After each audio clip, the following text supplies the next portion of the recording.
خب یک گله سلام علیکم به همتون به نهایت عزیز و مهربون و گرامی و مخلصان کانال گویم که خودم خلق. امیدوارم که همه کسا صحت سلامت و خانواد و سربلند باشید و دستراشنا پدیلید میکنیم. بازم بگیم صحبت میکنیم در سر مسئله های داغی که این شب روز در جامعه تاجیکستان ما شده گذشته ایستاده است و فکر کنم که هر یک انسانی آزادی میخواهد، البته که او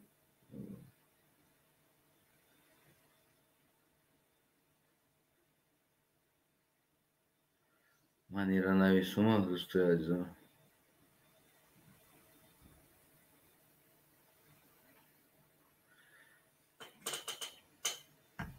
اولا که خدا را به عدد شکر که نه امروز بگیم که 55م برنامه که بدون پرده یعنی صحبت آشکار به پنهان ما شما داریم. امروز موضوع های ما دوستای عزیزم سفر امام علی رحمان به فرانسه. من بسیار چیزا را مشاهده کردم از همه سفرهاش. این سفرش خصوصا بر دیگر رنگ بود امام علی رحمان. در سر همین مسئله فکر نظر شما را بگیم که هموطنان عزیزم میفهمیم. انا شما چی فکر دارین و از این سفرهای امام علی چی را میخواست رسانه به فرانسه، یا که چی که میخواست از فرانسه بگیره، یا که چی میخواست در فرانسه تیه، اصلا چرا خصوصا فرانسه سفر کرد، برای چی مسکو سفر نکرد، برای چی میگیم که انا پوتین یعنی که این انسان در پوتین هم چون زن است میگیم، پوتین کرشواتش میکنه، میگیم پوتین پرابلم را ریشاد میکنه، پوتین مسئله را حل میکنه. چرا در مسئله افغانستان سر صداها برآمد که امام علی رحمان سفر کرد فرانسه، اروپا سفر کرد تو که مسئله افغانستان حل کنه؟ همین خلاص. چرا مسکو سفر نکرد؟ چرا پیش پوتین سفر نکرد؟ در همین مسئله چرا خیتای سفر نکرد؟ یعنی که قطعی پرزیدنت خیتای سین زینپین دست به دست کرده، هر دوشون در درون باغا رومانتیکا میگشتن. نواروش دیدگی هستیم دست به دست. قطعی پوتین دست به دست رومانتیچسکی اوژنو میکردن، رومانتیچسکی обед میکردن. انا قطعی بگیم که ازبکستان قچاق با قچاق دست به دست، انا کنسرت ها، صلح، کشایی ها، در کشایی ها رومانتیچسکی اوژن، رومانتیچسکی обед میکردن. چرا امام علی یک باره از همتایان گرد ونش و امروز هم داخل تاجیکستان سر صداهاش که ما او انسان ها را همتایان خود میشماریده، متاسفانه امروز همتایان ما یعنی جان و جگرهای ما طالبان را قبول کردن. امام علی مجبور شد که فرانسه پرواز کنه، طالب قبول نکنه. اصلا که طالب که در تاجیکستان نیست، او در دست ما نیست که ما او را قبول کنیم یا که قبول نکنیم. مسئله طالب، مسئله افغانستان که با راست خودش است. ما که در سیاستی او دخالت کردن حق ندارم. مردکا ریشت میکنن، در سرشون حکومت در طالب میویا، هزاره میویا، پشتو میویا، تاجیک میویا، دیگر قوم ها میویان سر قدرت. او پرابلم داخلی خودشون است. ما همچون یک دولت، همچون بگیم یک کشور، همسایه کشور که ما بینهایت مرز دوران دراز که داریم، هر یک انسانی را که او زده میگیره، دزدیده میگیره و فلسته، خودی هم امام علی را کی قبول داره؟ 30 سالیسه کی قبولش کرد از مردم؟ کی قبول داره؟ بغیر از 4 تا رقصه دیگه هیچ قبولش کردگی نیست این مال را. نه که 30 سال باز автомат قطعی کشتن، قتل، زندان کردن قطعی بالای سر مردم ایستاده است. تو همین روز یک طالب گپ نزده است که ای امام علی تا 30 سال است کو از ما دا بدتر تام یراق قطعی ایستادگی. امروز که ما یراق قطعی گرفته باشیم تا 30 سال پیش را یراق قطعی گرفتگی تاجیکستان و تو امروز درم بالای سر مردم تاجیک ایستادگی هستی. ما کوی را نگفته استیم میگه. برای ما را فرق نداره در افغانستان کی است، کدام حرکت، کدام حزب میویا رهبر میشود در اونجا. من هم چه تاجیکستانی اگر رهبر تاجیکستان باشم یا که نمیدونم در حاکمیت باشم، ما سلام علیکم همسایه میبخشینو یک دختر همسایه داریم، اینا خیلی کروتکای خیلی کوچکی کده میگیم، یک دختر همسایه داریم. او مودا چی فرق داره او را کی میگیره؟ شوش کی است؟ هم کوچه دا که دیدیم یزنت خوبی سوزی یا که دامودی محله سوزی تینجی سلام علیک میکنی. مودا چی فرق داره شوی او کی است؟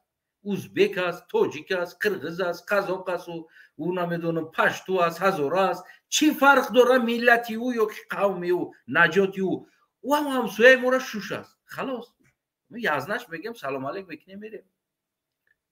نون فیرود کنه میریم در خونهش یک پیاله نون اوشا میخوریم، یا مرکه که کردیم هم چه همسایه فیرود میکنیم. ما فرق نداره. ما مهمش است که هم شوی دختر همسایه مونه. و همین افغانستان که یک همسایه ما باشه همون بالای قدرت و کی میویا او کی نمیویا قومش چی است او را خودی مردم افغانستان حل میکنه و پرابلم را. ما نه. ما سلام علیک خوب استی رابطه سیاسی داد گرفت تجارت رو بیو مالکیت او را خریدن مالکیت خودمون را فروختن.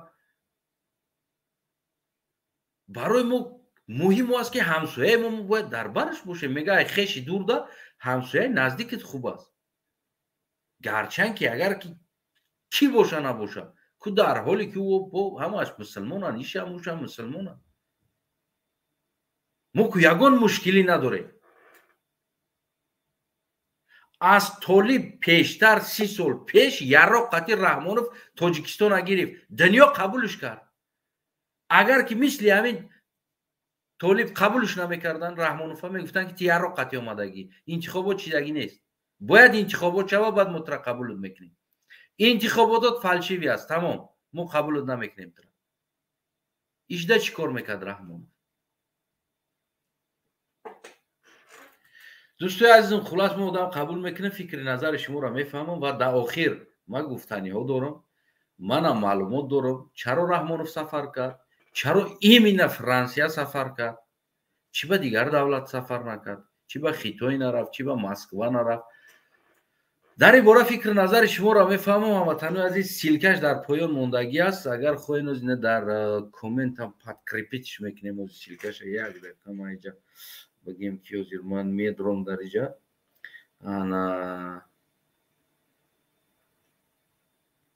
در اینجا من از در کامنت اینجا بگیم که پد کریپیت میکنم سیلکه را میمونم در بلو.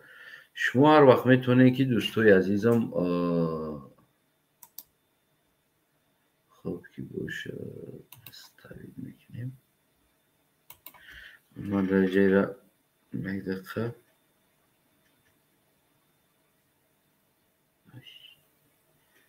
کجا رفت چیست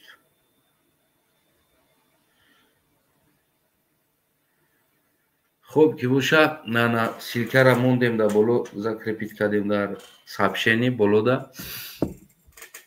هموطنای عزیزم اگر در این مسئله شما گفتنی داشته باشید، اگر فکر داشته باشید رحمانوف سفرش در برای چی بود فرانسه، اگر که مشکلی افغانستان رحمانوف حل کردنی باشه چرا پیش پوتین نرفت، چرا پیش خیتوی نرفت، چرا در پیش هندستان نرفت، چرا در پیش ازبکستان نرفت، چرا عیناً گفتی همو گپا فرانسه را انتخاب کرد.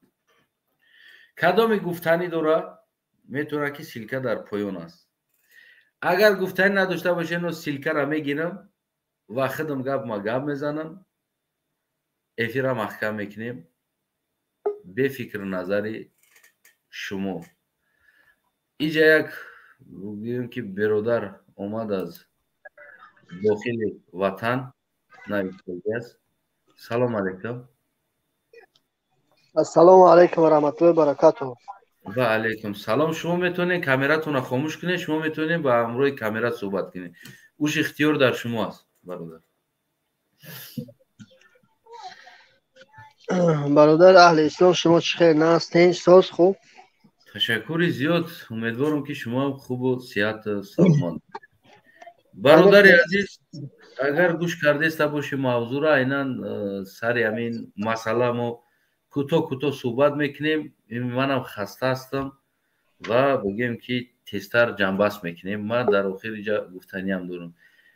فکر نظر شما برادر عزیز یک تا قبول میکنیم، برای بسیار نه بازم اینا را علاهیده برادر راستی گپ شبگو من همه وقت میخواستم در همین برنامه شما یک مثال سهم خدمت بگذارم.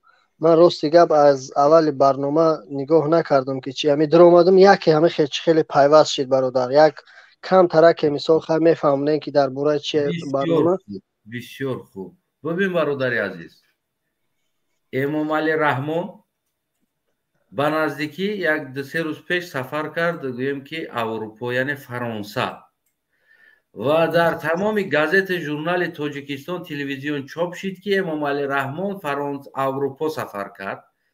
فرانسه نگفت، اروپا 28 دولت است. یکی از دولت‌های اروپا بگیم میشود، یکی از دولت‌های اروپا فرانسه سفر کرد. سر صدا ای بود که امام علی رحمان گویا که مسئله افغانستان سفر کرد، یعنی که حل همون پرابلم افغانستان سفر کرد، اومد گویم که فرانسه. چرا امام علی رحمان مسکو سفر نکرد پیش پوتین همتاش؟ چرا پیش بلاروسیا لوکاشنکو همتاش سفر نکرد که قطعی اوژن رومانتیک که اوژنا میکردن، دست به دست میکنن، از کارتوشکا تراکتور ساخته و از سیو دوتار ساخته و سیر گشت فانتان موسیقی و رقص بازی استراحت میکنه. چرا پیش همتای خودش نیومده پیش ماکرو سفر کرد؟ چی فکر داری خودت؟ یک برادر اهل اسلام، من یک چیز گفتنی هستم که من خودم زاده غرمم. همین برادران غرم همش میگم که برادرها کمتر چشماتون این خیلی هوی کنی برادرها. این سفرهای رحمانوف یا همش یک پوچ به معنی هم. این یک برای کیف و صفای خودش میروه، برای خلق، برای ملت، برای گفتی هم گپا یگان فایده همین خلقش نمیروه. این فقط برای فایده خودش و دمادهای بیشمارش خیلی که میگم برای این همیقه میروه. این همیقه فایده داره برای دولت. اتک برای چیک نه آمد روسیه مثال بلاروسیا از سبب که اوژه بیزار شدگی آمدن اوه، فقط به هم آمد با 4 دونه کدو کپوست و کارتوشکاش میاخ اوژه یا مونده شدگی دسته آمدن اوه و همین آمدن پوچ به معنیشه. نه که برادر من خیلی علمی چی ندارم، نه که توش فکر خطاب بگو برادر، فکر خطاب بگو، یگان چی نداره، یعنی نگاه خودت چی است؟ چی با فرانسه اومد؟ فرانسه از سبب که چه خیلی بگم آخه ای برادر راستی گفت بگم نشد همین فرانسهش نمیتونم یگان چی مثال چی بگم ده. راست یک سوال اگر نه اخیر همتون برادر عزیز ایشالله که پایان دادم و خیلی هم بگم که مخلصای کانال من، مخلصای صحبت‌های جالب، مخلصای صحبت‌های بدون پرده خیلی زیاد اومدن. کوتاه‌تر صحبت میکنیم هم گفتم. چرا رحمانوف طالب‌ها را، یعنی که همون حرکت سیاسی طالبانی که امروز سر قدرت آمدن، زدن گرفتن، کوفتن گرفتن، اگر زده گرفته باشه رحمانوف هم زده گرفته است، همچنانی که رحمانوف اومد اینا هم خیلی اومدن. چرا رحمانوف قبول نداره بود؟ برای برادر من یک چیز میگم، همین حقیقتشه. رحمانوف خودش از اسلام دور گرفته شده. خودتون میبینین این همه تمام همین خلق تاجیکستان مثال میدونه چی میگه که مچتمونه بسته کرد، حجابمونه از سرمون گرفت، ریشامونه از تراشید. مثال همه چیزی که دایر بر همین اسلام هست همین چیزا رو از داخل تاجیکستان رد کرد. اولی برادرها یک خیلیش میگه که در تاجیکستان همین چی خیلی بخوای هم خیلی آزاد است. این دروغ است. آزاد گشتن فقط بر اویله رحمانوف است. تمام. یعنی قبول نکردن رحمانوف حرکت سیاسی طالبان را سببش که او مسلمانی هست و این بدبینی به اسلام داره، همین سبب است که قبول نمیکنم. خلاص از نور رحمت ها انمی تشکر برادر عزیز به فکر نظر شما. ان شاء الله که دیگر انسان ها را قبول کنیم برادر. سلامت باشید. فهمیم خدا نگهبان. همه وقت سربلند باشه. می نداریم که فکر نظرتون را بیان کردین. تشکر دوستای عزیزم. پدیلیت لایک دیزلایک ترلایک جرلایک پرلایک هرلایک همه شکو در اختیار شماست. دم بالای اکرانتون است. فورای خیلی شب جقین فورای خیلی شب جقین کامنت کردن ایاتون نبروید. اگر گفتنی داشته باشین چه موضوعی که در اونجا حقارت یک چی می نویسین میتونین که سیلکه در همون ذکر پیت کردگی است دروین مردگوری روبرو صحبت میکنیم. خب برادر وایسیدین. سلام علیکم برادر حسنیف. امیدوارم خوب صحت سلامت باشین. با شما برادر موضوع کمتر دیر کردم بخشش اگر برای مخلصان من تو اکثر تو بگه را تکرار میکنم موضوع را. امام علی رحمان فرانسه سفر کرد و تمام رسانه ها چاپ کردن که گویا که امام علی رحمان برای حل مسئله افغانستان فرانسه سفر کرد. چرا امام علی رحمان پیش پوتین سفر نکرد، پیش سی جین پین سفر نکرد، پیش ازبکستان سفر نکرد، ترکمنستان که نو در گردنش یک زر طلایی انداخته سفر نکرد؟ چرا پیش همتایان نزدیکش سفر نکرد که قطعی اینو هر وقت رومانتیک است که اوژن میکردن دخته میرقصوندن؟ امروز فرانسه سفر کرد برای حل مسئله افغانستان. برادر من راسیگه با این سیاست من راسیگه نمیتونم برای تو چیزی گفته نه که برای همه که گفتنیم که برای همه که گفتنیم شما میگه که حاضی برآمد کنیم رحمانوف یگان چی میترسه. من باوری دارم و هیچی نمیترسه. نه ما مخالفا میترسیم کی گفت که ما برآمد کنیم رحمانوف میترسه؟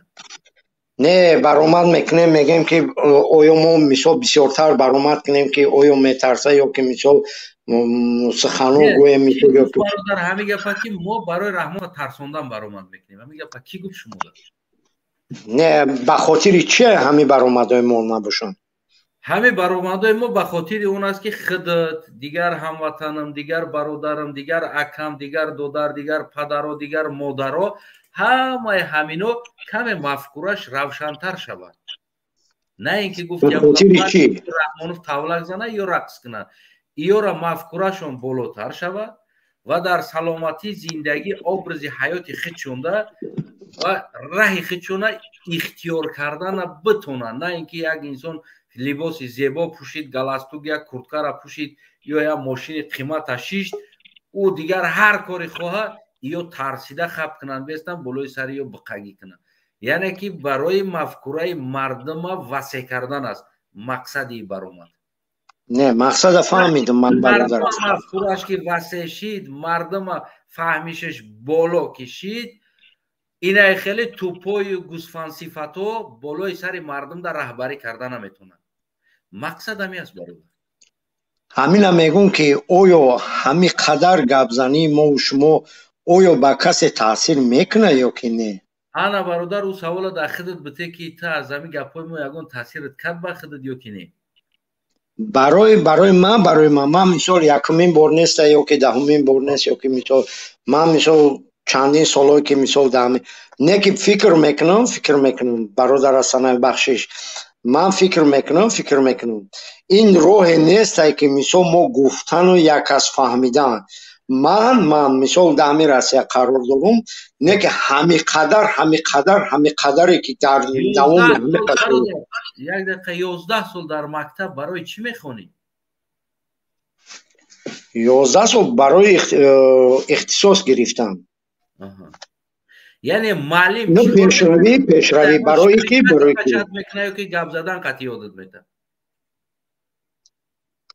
خوندن قطعی معلم چیکار میکنه معلم با تو گپ میزنه یا که یگان شپریس قطعی همون چی کچد میکنه یگان اختصاص گپ میزنه پس تو از همون گپی معلم از خوندن معلم و خودت مفکورت روشن میشه و چیزی میگیری هم خلاص بله بله تمام برادر نمی продолжение ما گفتی همون گپو سریای دی سهش نمیجده ای هم جبو بشتی با بالاتر میفهمی برادر گفتنی داری درباره سفر رحمانوف نه راستی گپ من سفر من یگون چیزی ندارم درباره خبرم ندارم من راستی گپ من دیدم سفراشو تماشا کردم همشه نه که به هر حال من چیزی نفهمیدم که مثلا سفر کردن سفر انا یک گپ دیگه میگم انا روزی میبروی اکا روزی میبرورم از یوتیوب تماشا میکنی مردم فکرش گپ میزنن ما فکرمون گپ میزنیم ان شاء الله که چی میفهمی که چی به رحمانوف سفر کرده است سلامت سربلند خانم بود باشی تشکر می نداریم که با ما بدین انا سعید عبدالله نوری السلام علیکم برادر اهل اسلام حمد السلام علیکم من خیال کرده بودم نام بفرما برادر و علیکم السلام اگه مسئله برای چی سفر کرد اسکریمانه اولش که من دمی چی طالبان سرشویشته چی کار کرد هم چی دارم ده نظر دارم چی کار میکنه وقتی که солдатои Афғонистон гирехта Тоҷикистон омада ва Ӯзбекистонда ҳам омада як қисмаш. Ӯзбекистон гирифт роҳӣ кард обратно. Тоҷикистон ҳам баъд гирифт роҳӣ кард. ҳозир Ӯзбекистон, Хитой, Россия ҳамиҳо Толибон аллакай танг гирифтанд ки оҳо давлате гирифтанд. баъд иҷода ҳозир иҳо чӣ кард мефаҳмед? гӯё ки Имомали Раҳмон ва чӣ мекард як ҳамун зери Толибода чӣ тоҷикора мисли Аҳмадшоҳ Маҳсуд дохил мекард ки ранги ҳамихе худаш ҳамихе гирифтоса аммо политикаи ӯ зидди Толибона мисол гӯем ки границаи Тоҷикистон оварданд. ҳозир ки омаданд ва иҳо файрод карданд мақсад инҷа меёд мегӯяд ки ман Толибон границаи ман омад мара мезадагӣ ва иҳо ёрдам мегирад ёрдами пулӣ мегирад баъд мехӯрад. ӯ Толибон то лави границара то ҳамун лави ова ӯ Толиб ҳақ дора биёя беста хона куна биёя армияша биёрамона ӯ ҳақ дора барои заминчаст.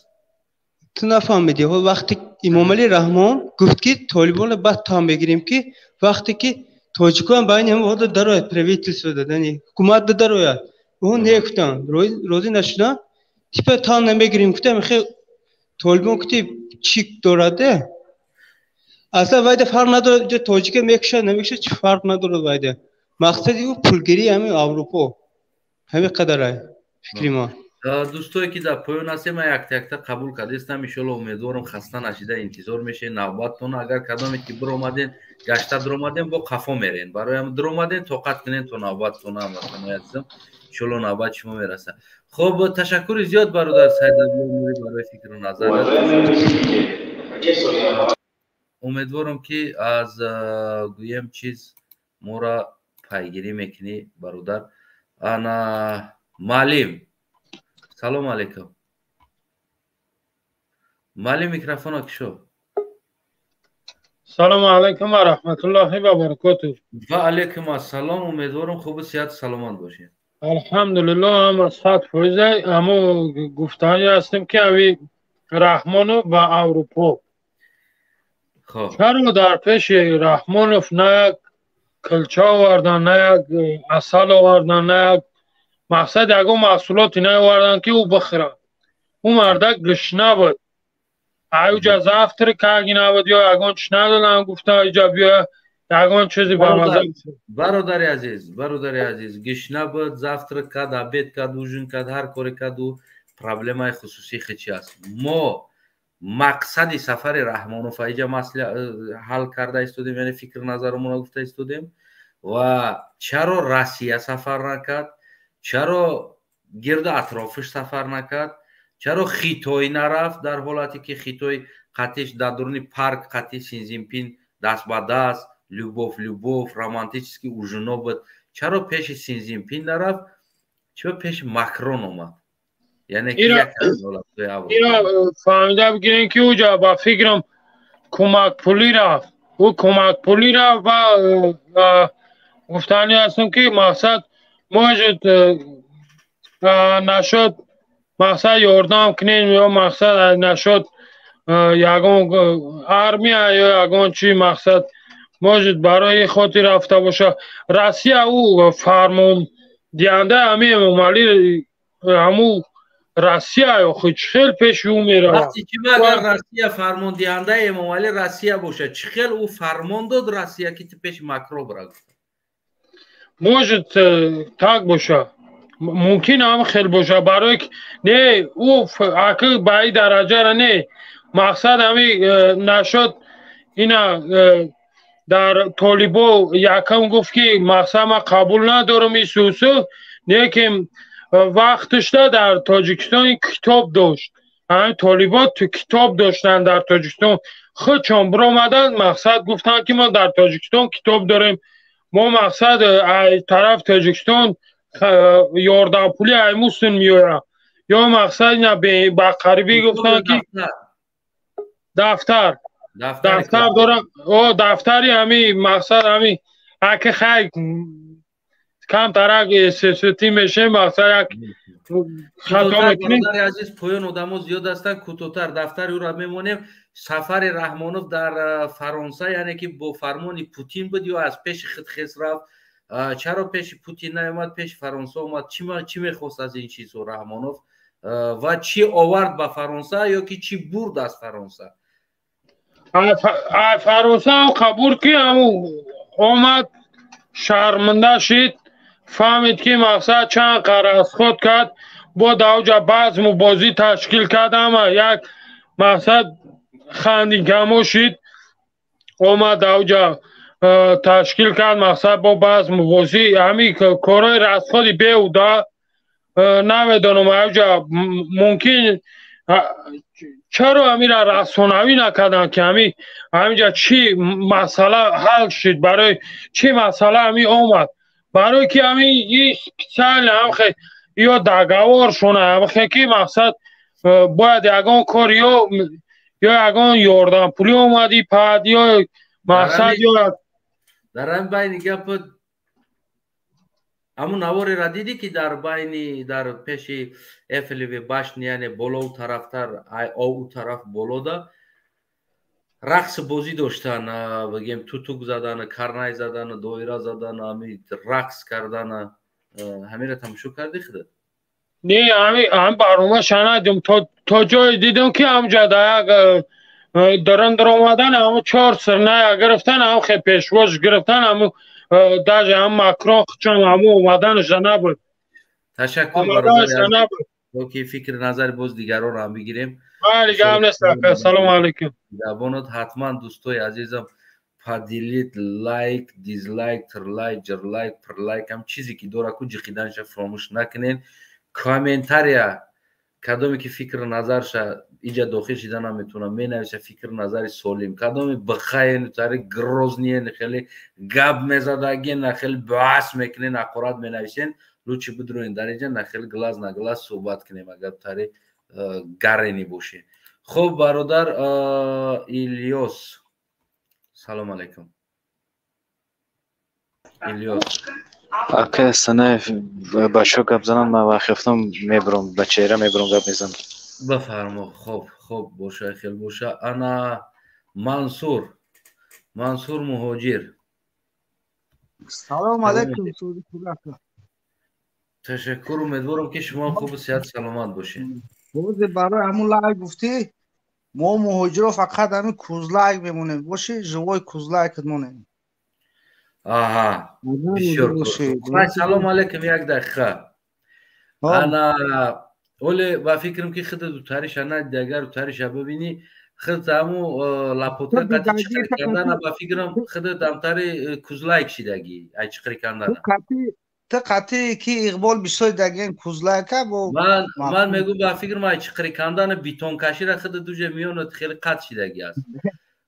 شعری نریم و نو در اینجا شعری نریم. میتونیم اگه شعری نر قطعی هم شعری نر صحبت کنیم. میتونم. شعری نر هیچ وقت مثل قنچه قرارد نمیکنه. شعری نر مردک بوده میزنه. نه گفتی برای همون قما گفتم که ما همه کوزلای فقط. ای پیش بیایم بعد میبینیم کی راوتر کوزلایک میمونه. ای پیش این مسئله را ای پیش گپ میزنیم. نه برای اتیو بگی برای مال بون چیکار میکنی تو پلیت کرد. بگو این مسئله را ای پیش گپ میزنیم. ولی یک دقیقه بیست. رحمانوف چرا سفر کرد پیش پوتین نمیاد پیش یک ماکرون رفت. خاک او کارو بوری وای ما اگه جا میدونم چیکار کرد. و چی بود با ماکرون چی گرفت ای ماکرون؟ او را گفتم که ما خطیش اوقات نیستیم که زنگ بزنیم بگیم چی با رفته چی با اومده. این از نگاه خود ما مهاجر در روسیه ایم. خیلی مهاجر باشین برادر چیزی قطعی از یک دقیقه برادر قطعی چیزی گپ زدن. یا سلام علیکم. ببینید تاجو که همارا رنگ خودت کرده. ایسو گوش که چوپلوس برادر چوپلوس ایسو گوش که تو دبینی چیکار داری تو امروز تو نماید اگه ای حکومت میکنه ای مردم میکنی جبرو با شهر یوشکور گازه بینید هیچ خبر دون مامت نن بازی کردم دون مامت ای تو مردک هستی اکه سنه اکه سنه جناب چهره تکشو اکه سنه همین نم اکه سنه کامرا اکه سنه نمره میره مرا عضو مردونگی ما شما را نشون میدم برای که رو تنشون تو مردک هستی تو رو تنشون یه دقیقه بیس اکه سنه برای جناب برای خاطر جنابت برای خاطر جناب درو تبک شو ما برای خاطر جناب میدونیم در دیگه چهره اگر تو جناب دوست بداری رو تبک شو در این برنامه شما فقط عضو مردونگی ما میتونیم تو میگم برای جناب درو تبک شو رو ما برای جناب در همه جا برای جنابت من گفته استودم منصور گوش که برای جنابت میتونی رو تبک شوی گفته استم که ما اوی میکنم تای من میترسی جنابت پس تری مشروب خیلی مینت اینجاش میترسی شما یک اگه چهره تبک شو اگر نترسی جناب تا احترام کنی اوی که چهره تا برای خاطر جنابت میگم برای خاطر جنابت اوی که کم بیست نمیشه همه از اون حیوان هستن که مردونگی من نشون میتونم که اوچت همینجا باید تماشا کنه باید چیزی مردونگی تا با اوچت هم نشون میتی باید اوچت تری سایت حرامی را نگاه نمیکنه یک برنامه که جو میدونی که اوچت در همینجا بشینه خواهرت بشینه تماشا کنه نمیدونم بعد همون اوچت و خواهرت در نشون میتی تری برنامه نیست از کجا گارانتی داری که خود در مهاجرتی که اوچایت تماشا نمیکنه ایجاره نمیکنه والا قسم تری برنامه تری نیست قسم نخ ایکجا تو گارانتی میتی که خواهر تماشا نمیکنه اوچت تماشا نمیکنه در پیش خونتون یک استاد چسبونه یک نمیر عزیزمو تماشا کنه نیست همیر عزیزمو تماشا کنه زنی امامر رحمان است تماشا کیسته آزاده تماشا دونه نمیکنه تری ساگا کی گوش میکنه تری ساگا کی گوش میکنه با فکر نکنی که همون چیز تا نشان میتی آزاده میبینه امام علی تماشا دوره همون پیشوایی که شما را هیچ تماشا نمیکنه همین گفته استم خود ساگن ساگ نیینترس میده تو وابشه نه خیلی گفتی هم گفت نه مردید معلوم است نگاه که خلق تویسون نه خدا اکه صنف نمود شما قطعیم شکل زیاده برادر شما از مترو میبرویم بعد صحبت میکنیم برادر عبدالله سلام علیکم شما در راه هستین سلام علیکم و رحمت الله اشاره بگیم که اینا همو وظیفش برنامه را دور کردن است یعنی که همین مقصد قطعی است ما برنامه داریم ما قطعی خیلی چوپلوس میگن من چوپلوس گفتن در زبانم نمیگردم یاره همین انسانای بی عقل بی مفکوره قطعی خیلی سپورت کردن و قصد نداره انا برادر عزیزم عبدالله ببین از موضوع با خبر هستی تکرار میکردین خوب میشه امام رحمان چرا پیش پوتین سفر نکرد برای حل مسئله افغانستان پیش ماکرون سفر کرد برای اون سفر نکرد پیش پوتین، پیش میرزیویف، پیش اونو کیتایس. برای همین که و اوجه اعتراف میکنه به نزدیکی. این پیش یا آدم کافت که هم فکر خودش باشه. اگر که ماکرون هم فردا اعتراف کنه، اگر فردا ماکرون اعتراف کنه، این روش اوجه سیاه شده بود، سیاه تر میشود.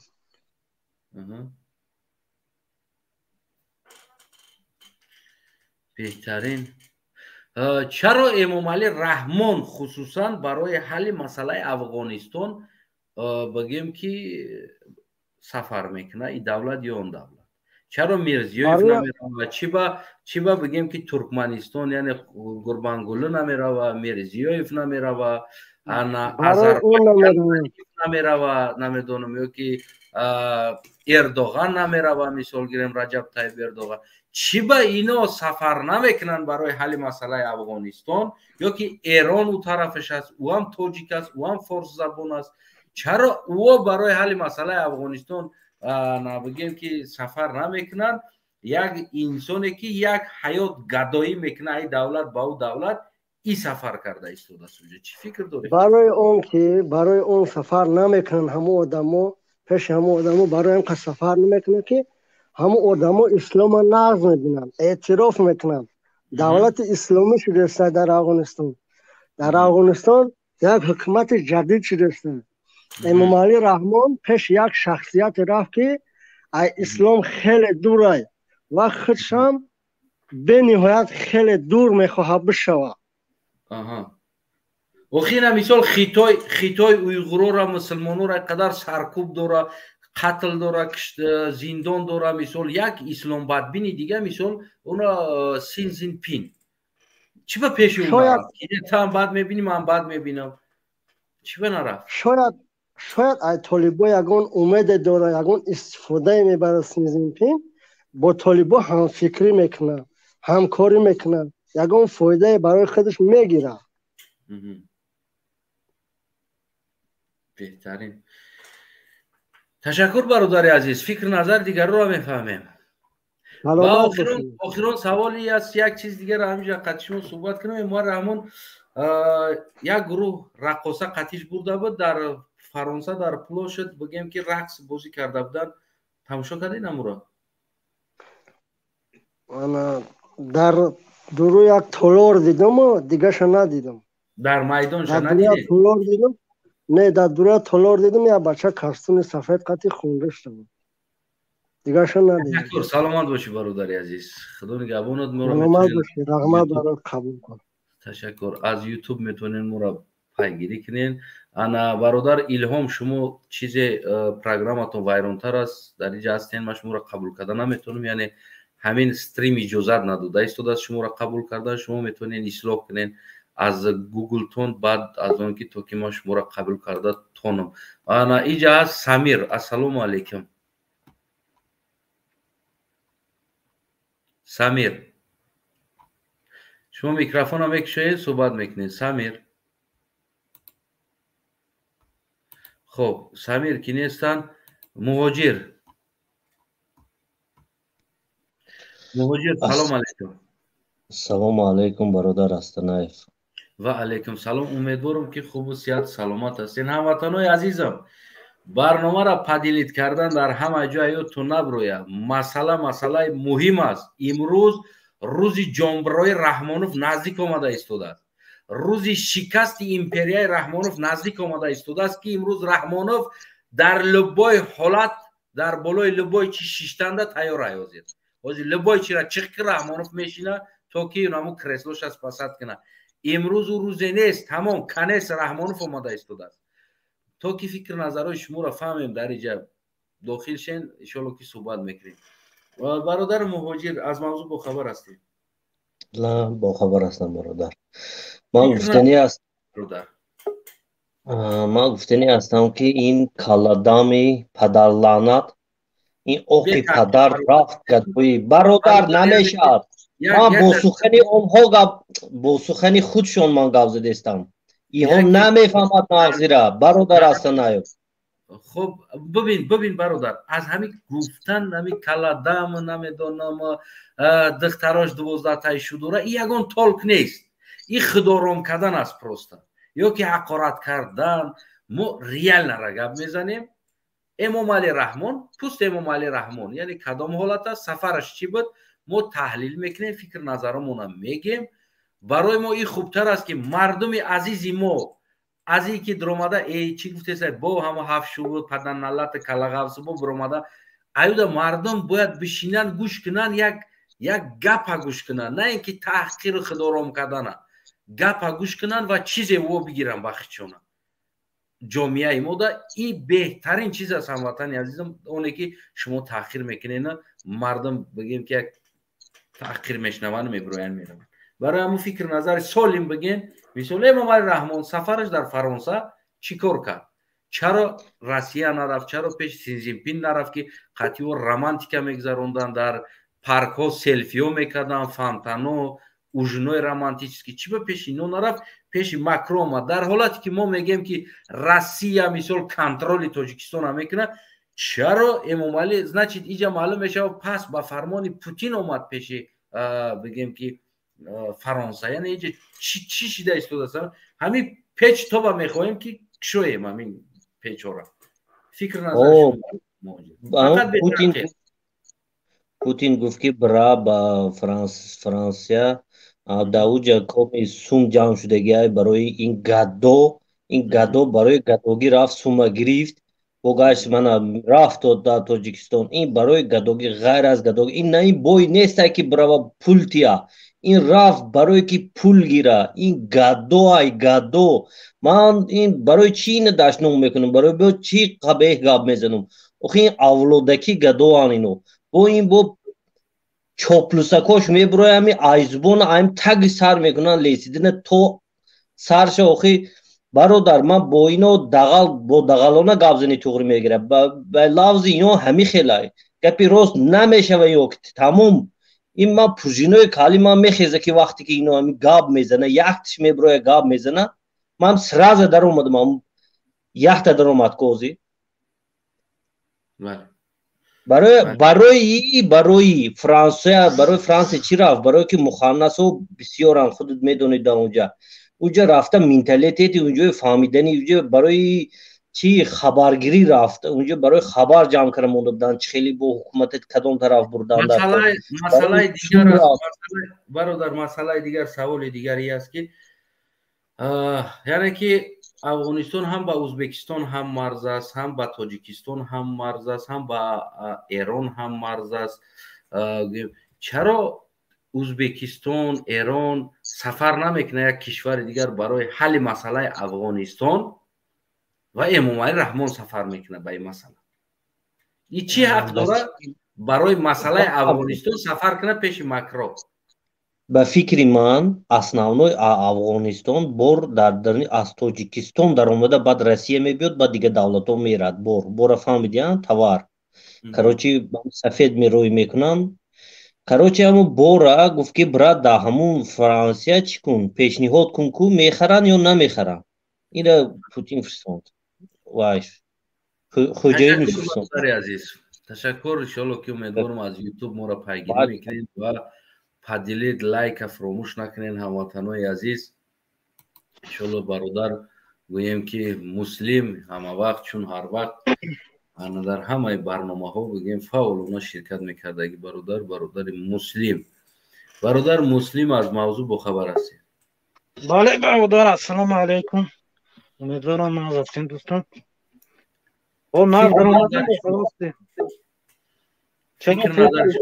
چرا امام علی به فرانسه سفر کرد؟ اکو با فکری من اکو فکری من قطعی خیلی که من کدام روز در همون چی تماشا کردم در همون افغانستان گفتن همون زپسی کلان لیتی در افغانستان بوده. همون خیلی که از الکتروموبیل چی میکنن که حساب اکومولاتور الکتروموبیل همه زپسی کلان در افغانستان حدود افغانستان بوده. با فکری من اکو ایرا هم خیتای ها قطعی طالب بومه شدن موجود همون کار کردی همون را дар фикрашанд. Ҳам Русия хеле ки онҳоро чӣ кард?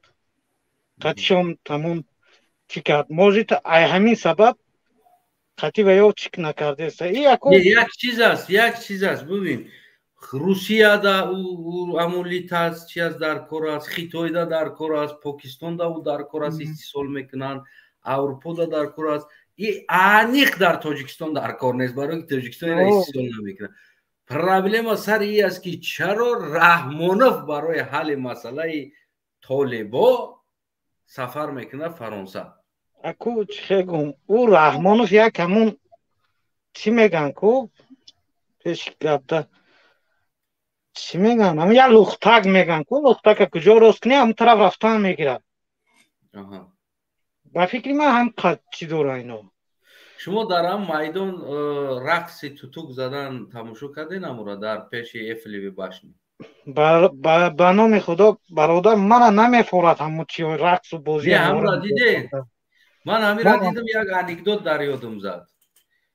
Дар як давру замон аз Тоҷикистон ёки аз Ӯзбекистон аз куҷо вақто домо будагӣ нест, одамо хар қатӣ мегаштагӣ.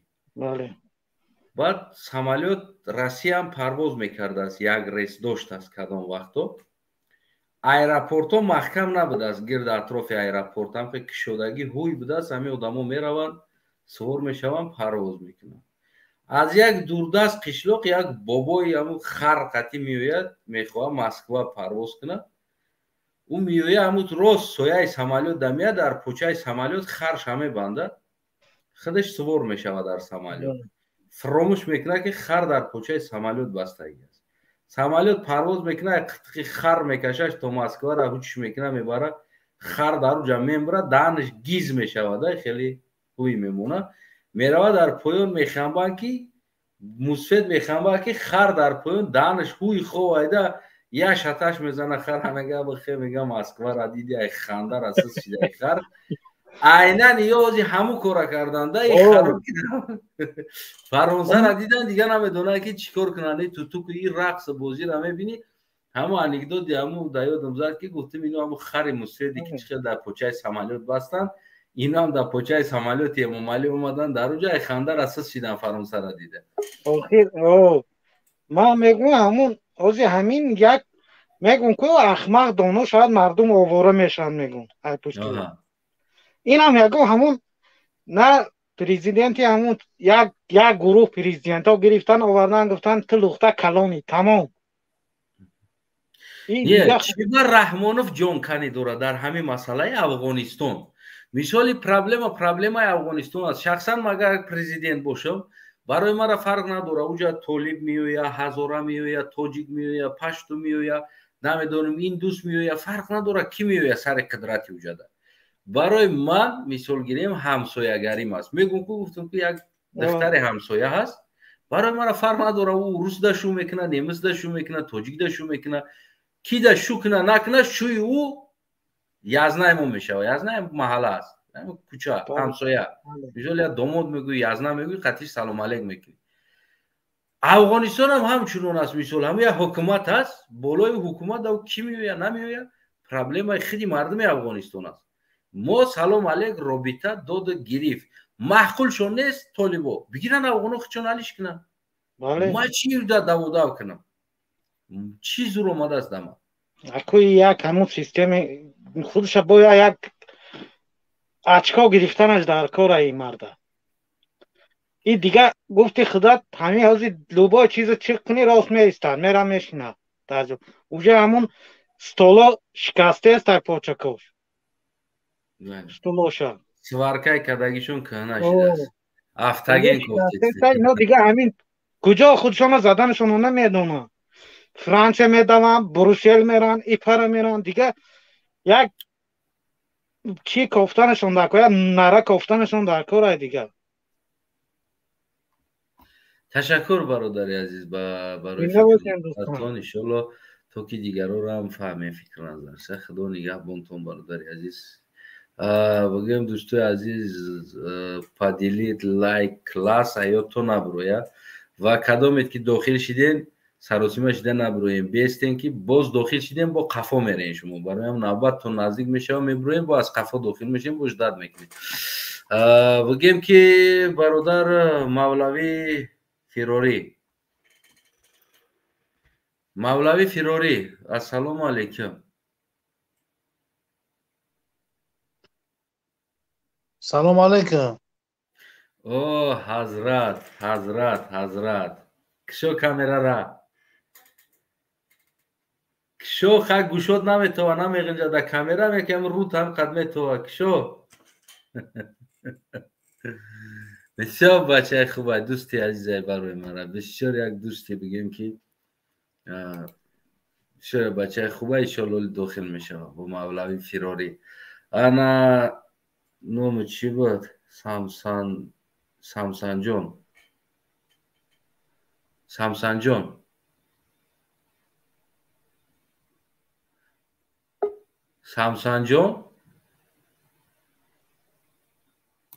نبوده است. خب برادری بگیم که فروخ. سلام علیکم اکرسان چطوری؟ سلام. چه حال داری؟ امیدوارم که خوبی. تشکر. شما هم خوب و صحت سلامت باشین. امروز موضوع به نهایت بگیم که خیلی موضوع پیگیری کرده شاید سخت‌تر باشه شاید سست‌تر باشه. یکی مهمترش هم نمیدونم چی سخت است سست است یکی مهمش هم میدونم که بسیار مهم است این حل مسئله را یافتن. فکر نظر خودت برادر این برادر به فایده نرفت در فرانسه برای اینکه فرانسه در تاجیکستان بازا داشت بازاش برد این بازای آوردگیش خیلی فایده کلان بود برادر این با همو جا رفت که با اون بازاش هوی کنه برادر این در پلیتیکا داخل نیست در یگونجا در یگون پلیتیکا یگونجا این ندر اومده است فایده یگونجا گدایی پول گرفتن نمیتونه این دیده است از برادر مرزای گرانیچه نه قرقیز اینا همش محکم شد نرک بیزنس این محکم شد برادر یگونجا دخودی کلان نداره این برام که گدایی رفت این سپیچال پروواتسیر رو داره که طالبان حمله کنن طالبان نپدت کنن برادر این فرانسه بیاد در تاجیکستان با واین بازا شوی کنه واین بازا شوی که فرانسه در تاجیکستان در دوشنبه ایرپورت دوشنبه را همو ساخت برادر خیلی کمک کرد خیلی پول جدایی کرد خیلی کردی همش در کیسه خچه هم اینترس میشو گیره ما ببین ما میگه که امام علی رحمان یعنی ما گویا که در زیر حمایه روسیه هستیم و به اجازت روسیه ما هیچ کار کردن نمیتونیم امام علی را روسیه کرشاوت میکنه روسیه موندگی است یعنی روسیه هم اینجا روسیه میروه یک چیز ببین که چی خیلی پیش روسیه نیامده بگیم که چی این برادر بله همون خیلی است این حوزه یک تور روسی باشد اگر گویم اگر یک لماتا کرده است این قهر و نوز هم داره برادر این حوزه هم چی واقعه باشد که با از پوتین قهر کرده نوز کرده با اوس و تاب داد این پیش از خودش رفت برادر پیش از خودش رفت که باید کمتر نرخ این بالاتر شود با پوتین باید نظرش با دیگرتر شود باید اون کار دیگه یگون تکنیکای زیادتر اون کنه باید یگون عمل دیگر کنه برادر یم قهر و نوز کردن ناز میبینن یک گپش اگر گوش نکنه قهر میکنه میبره در اتو میخره پاکستان میره در اتو میخره ایران میره این رنگ رو ناموس نداره برادر جان این هم فرانسه هم خوشو میدونه که در فرانسه اجداد ندارن این همچون دیکتاتور میشناسن در فرانسه این خودش همون معلوم به چه خیره پیشواز گرفتن چه بترس و هر روز باید درآمد رفت وجود این هم برای فایده کسای خودش رفت که همونجا خزم بازش با ایسر اینا در داخل تاجیکستان میکنن مبلغ کلان جدایی در دیگه خود بازش میکنه و روسیه اجازت میده که در چی به امریکا نرفت چی به خیتوی نرفت خیتوی خیتوی قرضدار است برادر خیتوی خیلی در درون پارکا بگیم دست بر دست میکردن رومانتیکا میکردن موزیکا کلیپ سیونکا میکردن گوشن میکردن رومانتیچسکی چی به پیش خیتوی نرفت که نگفت که خیتوی مثال تا اسلام ما بعد میبینیم ما بعد میبینیم اینا و یک چیزی هست که اینجا با یگون شرط رفت که برای بازگشت گردوندن مخالفان یگون با یگون شرط نامه رفت ягон шартнома кардан, ягон охи невыгод най баргардондани мухолифон невыгод най ҳозир ами Тоҷикистонда. Агар нахел нигор кунӣ, ами ҳамаша барбигардонанд бара невыгод на ҳаст. Выгод на. Чӣ кор мекуна выгод на? Ёда ҳичи выгод на надора. У тараф дар тайфи куш толиб истодаги аст. Ами як шиха-шиха гуфти ҳамун гапо, ами дта мухолифи дига бидиздаку. На мегира мезананаш. Мега ту чӣ кор кардести мухолифаро мекишӣ? Выгодно, бародар. И барои ҳамон қадар и барои ҳилаи найранги фақат ба манфиати худаш бародар. Ба манфиати худаш пул кор кардан, ҳамин оз як фикри назари мардума дигар су кардан бародар. Дигар тараф кардан, ҳамин ягон гуфти худат ки чӣ кор дора ба Афғонистон, чӣ Толибон омадааст, кадоме омадааст, наомадааст, у давлати уай хуш бар ҳолшон кадоме омад наомад тонистан кардан гира. Мо чӣ кор дорем? Мо бояд мавзӯи идея дохили худмо боша бародар. Ин набарот и ҳамунҷа хуш кардеса худча ҳама ҳаракат дора, ҳавои провотсирова дора ки ҳавои ҳамла кунанд, бидроян бародар. Фикри назари мардума ҳамаша ҳамуса кунанд. танҳо ба манфиати худаш бародар. Яъне ман ҳеҷ ҳамин сафари амира ку нафаҳмида истодам. Эмомали Раҳмон сафар кард Аврупо меган, аммо ҳамин калимаро дуруст навиштана намедонанд ки Эмомали Раҳмон яке аз давлатҳои аврупоӣ сафар кард. Аврупо 28 давлат аст. Яке аз давлатҳои аврупоӣ сафар кард, номаш Фаронса. Яъне чӣ ба именно Фаронса? Чӣ овард ба ё? Чӣ бурд аз иҷа? И ҳамун чун бурд ки кагута ки ам ғамхори миллат аст, ғамхори тоҷикон аст. Уҷа тоҷико Афғонистона киштаистанд, и қабул куна, и ҷо надора, помощ надора. Помощ пурсидани ам пул пурсидани бародар ки ҳавоя қабул куна. Ям ёрдам ки мардуми Афғонистона як сафар омадагӣ буд, маълум буд як сафар омад, мисол гирем қатъиаму тиҷорҳоро ҷамъ кард, инсонҳои инвесторро ҷамъ кард, бизнесменҳои калона ваъда дод ки шумо биен Тоҷикистонда кор кунед, налог наспорем, бурҷи гумрук наспорем, биен кор кунед дар Тоҷикистон, фақат ам тоҷикоро оилӣ битен кор кунед, доллара мада битен. У дафъа омад яснаи чотка буд. Мисол мо рафтемш пешвозгириш, як насиҳати хубш кардем, баъд из насиҳатш кардем қатъи ахранои диздаш, телефона диздидан, ахранош телефон диздидан, пулои ғалтидагира хам шида чинда диздидан ахранош. Ба худо пулои мо ғалтид, ҳамун шапошап кардем қатъи ахранош, пуло ғалтида киса, калити мошин ғалтид диздидиян. Намедонам охи нами шарманда кардан охи дами амара. Шарманда барои ки фақат худаш навси худшай фақат ям даҳан худаш ҳамара мекуна. Ин наметавон гирдуванаш да меон касда бародар. Намедонам ҳамҷа нам ғалтидаст 10 евро ва 50 евро яду дона ғалтидаст. ҳамора ахранош як нигоҳ мекунем, татаи мошин дуромада пул чиндеста. Мегӯй ки туйда пул чошидаги бари. Дако медаванд ку. Унам тар пул чинда гаштеста. Дар ҷои Эмомали Раҳимон як рамз у пул чиндеста. Гӯшна задан ба худо гуфтам ки ака гӯшна задан и танҳо барои ам гадоӣ рафт, барои манфиати худаш бародар ё фикри назари мардума дига су кардан, и ягон фоида намебиёра, ягон чи наметавам Аврупо рафтани и ай ранг рӯи безорам. Танҳо ҳами Афғонистона истифода бурд ки равад ҳамун Аврупоя бина, ҳамун Франсия. Дубора ҳам Франсия фародиш мекунад, дига ягон ҷо фародиш намекунанд. Иншалло умедворам ки ба рӯзи наздик ӯра ҳамчун диктатор тамоми ҷаҳон мешиноса ӯра бародар. ӯра ҳамчун диктатор. Аллоҳ нигаҳбонад дар омони худо. Худо нигаҳбонад боша хитам бародар. Самсанҷон. Самсанҷон.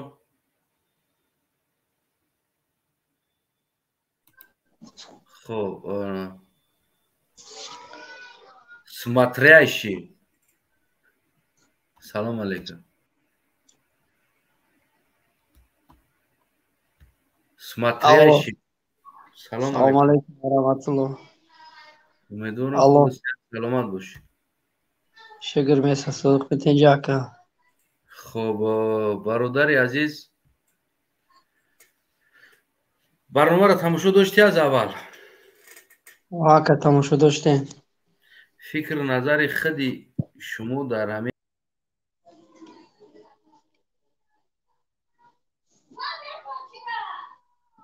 Алло.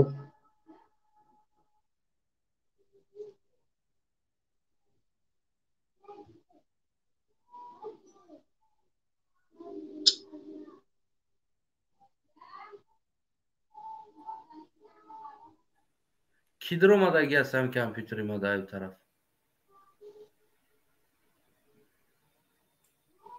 الو یک دقیقه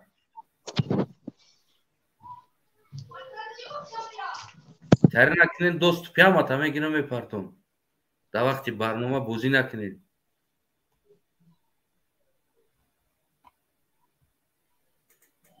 چون کدام تم به یاد بچه دا دوست بودو دادم هم درآمد از بوزی دوران جخیده مرا برآورده استن خب سماتریاشی سلام علیکم و علیکم السلام و رحمت الله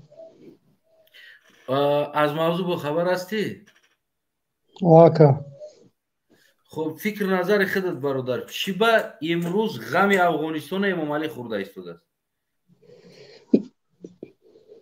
برای که مهاجرا اوجه خستگی همش برای اون قد تلخکه فاکا یه خم مهاجری طرفه آخی غم افغانستان خورده ایستاده است امام علی چی فکر سیگه باکا اوقما فهمش نه الو خب فرما برادر کروز گپ که فهمش ندارم اگه مردم روز پگاه که شاید کنیم بخیزه برای اون قد تلخکه فایده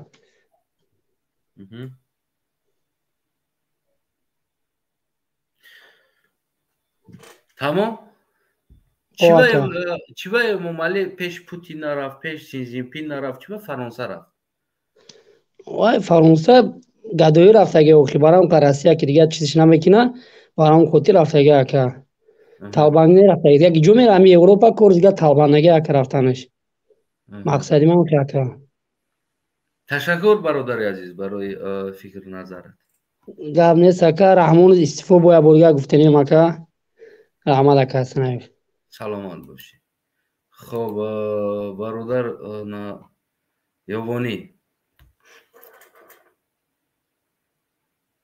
برادر یوانی هموطن یوانی میشنوی اگلا نه اگر پایان میبروریم ایلیاس فرما یکون جد سوز باشه گفتنی داشته باشه فرما اکا سنف سلام علیکم خوبی اکا علیکم السلام همون چوپلوسه که بر اومد نگه بینید کجله نمیچتری پادا میفیسی بینی امی اشمو بولای پادن آلا برادر او طرف رامون او را نکو اصلا او را نکو او فکر نظری او است او فهمیشی او است او آکی هستنف ما گفتنی بدون که هم نمروی مرا همراه میدادیم اقتیم گاو میزدم ما برادر عزیز بگم که اینجا جدی مینیایو که بگم که چی نیست یعنی که من نمره هیچ کره در هیچ که تو امروز دودگی نیستم از هم مایداکیم و دلشی هم نمره هیچ کره در هیچ که نمیتم کدامی که هم پرابلم های خیلی چیز خیلی چون پیدا کنن گفت زنن امروز مسئله امام علی رحمان است که امام علی رحمان چرا خیتوی سفر نکرد چی با مسکوا سفر نکرد کرملش پیش ژیرنوسکی پوتین چی با ایمینا فرانسه سفر کرد که استنف کم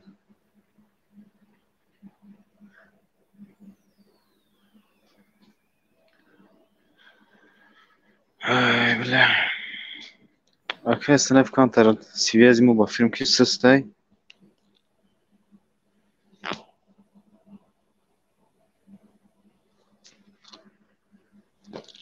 الو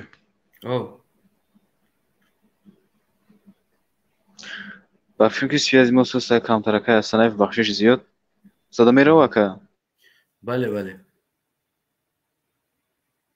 بفرمایید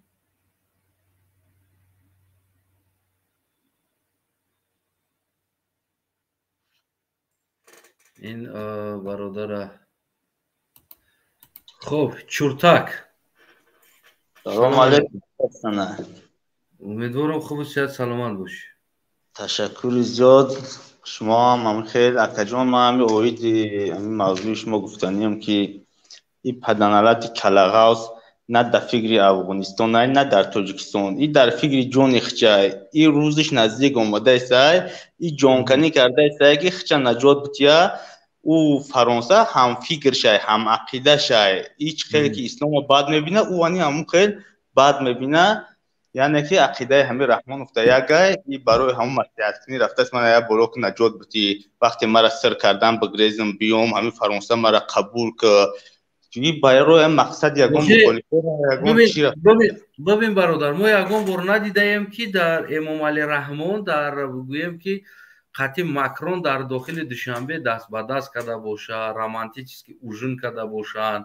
بشینن واخری کرده باشن بیشتر از اون ما میبینیم سی جین پینگ قطعی کارو بود پوتین قطعی کارو بود شوکت میرزیوف قطعی کارو بود بگیم لوکاشنکو قطعی اکا جان همون خیلی والله قسم این رحمانوف دشمن قرآنه او پریزیدنت فرانسه رنگ دشمن قرآنه یا هردش هم عقیده هم برای همون رفتگی ای یعنی تز عقیده رحمانوف قبول منه ای برای همون فکری جونی خودش رفتگی که ما پگه بگریزم بیام مرا وقت استرم کن مرا قبول که یگان مبارزه بخوام رفته این فقط ایوازی در فکری همین چیخ چای نه در فکری افغان نه در تاجیک دی بعدی مسلمان هم نیست.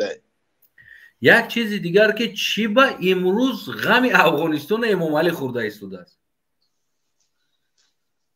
این غم افغانستان اون نخورده است. این همین یا شیطانگری یا مافیا های یا مافیا های همیشه باید که جون اخچای در فکر میگم که در فکر جون اخچای رحمانو این بخدای در فکر نه افغان نه ایتاجی کرد اگر در فکر غم افغانستان باشه این یعنی که همون طالبان باوری داره که طالب رحمانوف دوست نمیداره طالب رحمانوف دوست نه طالب خچه بگیره حکومت جدید نه پلوبام رحمانوف میزنه من این مطمئنم که طالب رحمانوف دوست نمیداره این اگر برای افغانستان رفته باشه با همین برای جان خودش رفته است که اگه چوره بینه برای طالب نزنه برای طالب اگر خچه بگیره حکومت جدیدش چیکنه این پلوبام نشه در رحمانوف میزنه برای و رحمانوف فرانسه چی آورد و یا که از فرانسه چی گرفت رفت راست دیگه با کجان دایش معلومات ندارم نمیتونم دایش سوال جواب بدم ندیدی چی آوردگیشه نه چی آوردگیشه ندیدم اگر بسیار کار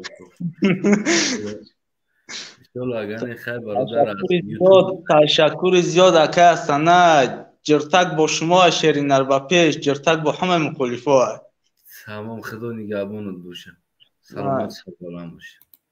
خب من یک دقیقه برادر انا ایجا الهام برادر شما ما را میشنوین و ما شما را شنویدن هم میتونیم قبول کردن هم میتونیم سببش که انا نمیدونم پرابلم همو رجیستراسیای سایتتون است همرا کوشش کنین از سر رجیستراسیا کرده داخل شوین که چی نشده ایستاده است. برادر ایلیوس بفرمایید شلو سوز بدگیس اینترنت اکا سنه بخشش زیاد اکا نه هیچ گم امی برادرو بسیارش که اگر نتونم در اومده با چریز گوگل خروم قطعی اگر برادرو بگه که اپلای مارکت یاندکس اسکچات کنه چریز یاندکس اوسونه اکا و یاندکس همه چیز فقط یک установкаш میکنه همه چیز уже подключать میشه و یا настройкаш вообще установка نمیکنه یگام چیشه کدامی که یاندکس دور با یاندکس بودره برادرم سیل که خود بجخه وجا یاندکس میبره گوگل خروم میبره یاندکس всегда вибрат کنه و یاندما پاسای با یاندکس گام میزنه قطعی همه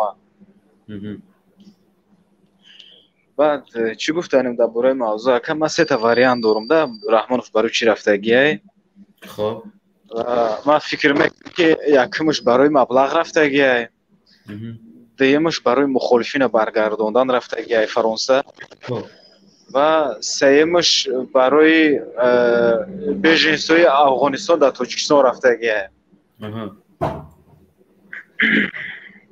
من سه تا واریانت دارم و دیگه نمیفهمم که نکنه ما вообще سفاری رحمانوف ما عموما تماشا نمیکنیم که جو میره و چیکار میکنه نمیدونم چی برده اینه که ببین بیژنس گردوندن در فرانسه ما قدر بیژنس نداریم یا گریزایی که از تاجیکستان میگه سیاسی نداریم که اون رو بگردونن باشم نه بیژنس افغانستان در داخل تاجیکستان با فکرم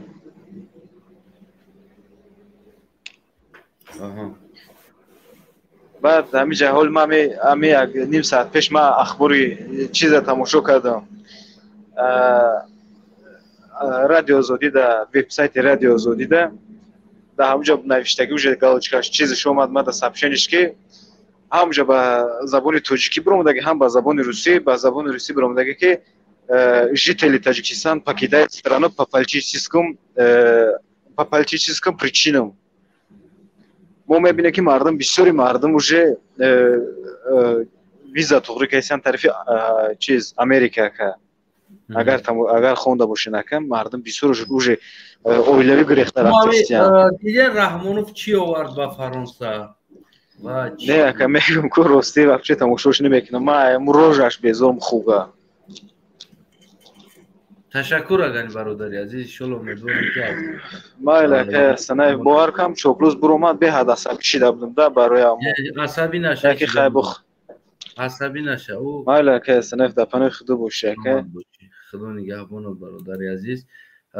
برادری شریف هموطن شریف سلام علیکم برادر استانایف. علیکم السلام. السلام علیکم برادر استانایف. و علیکم السلام.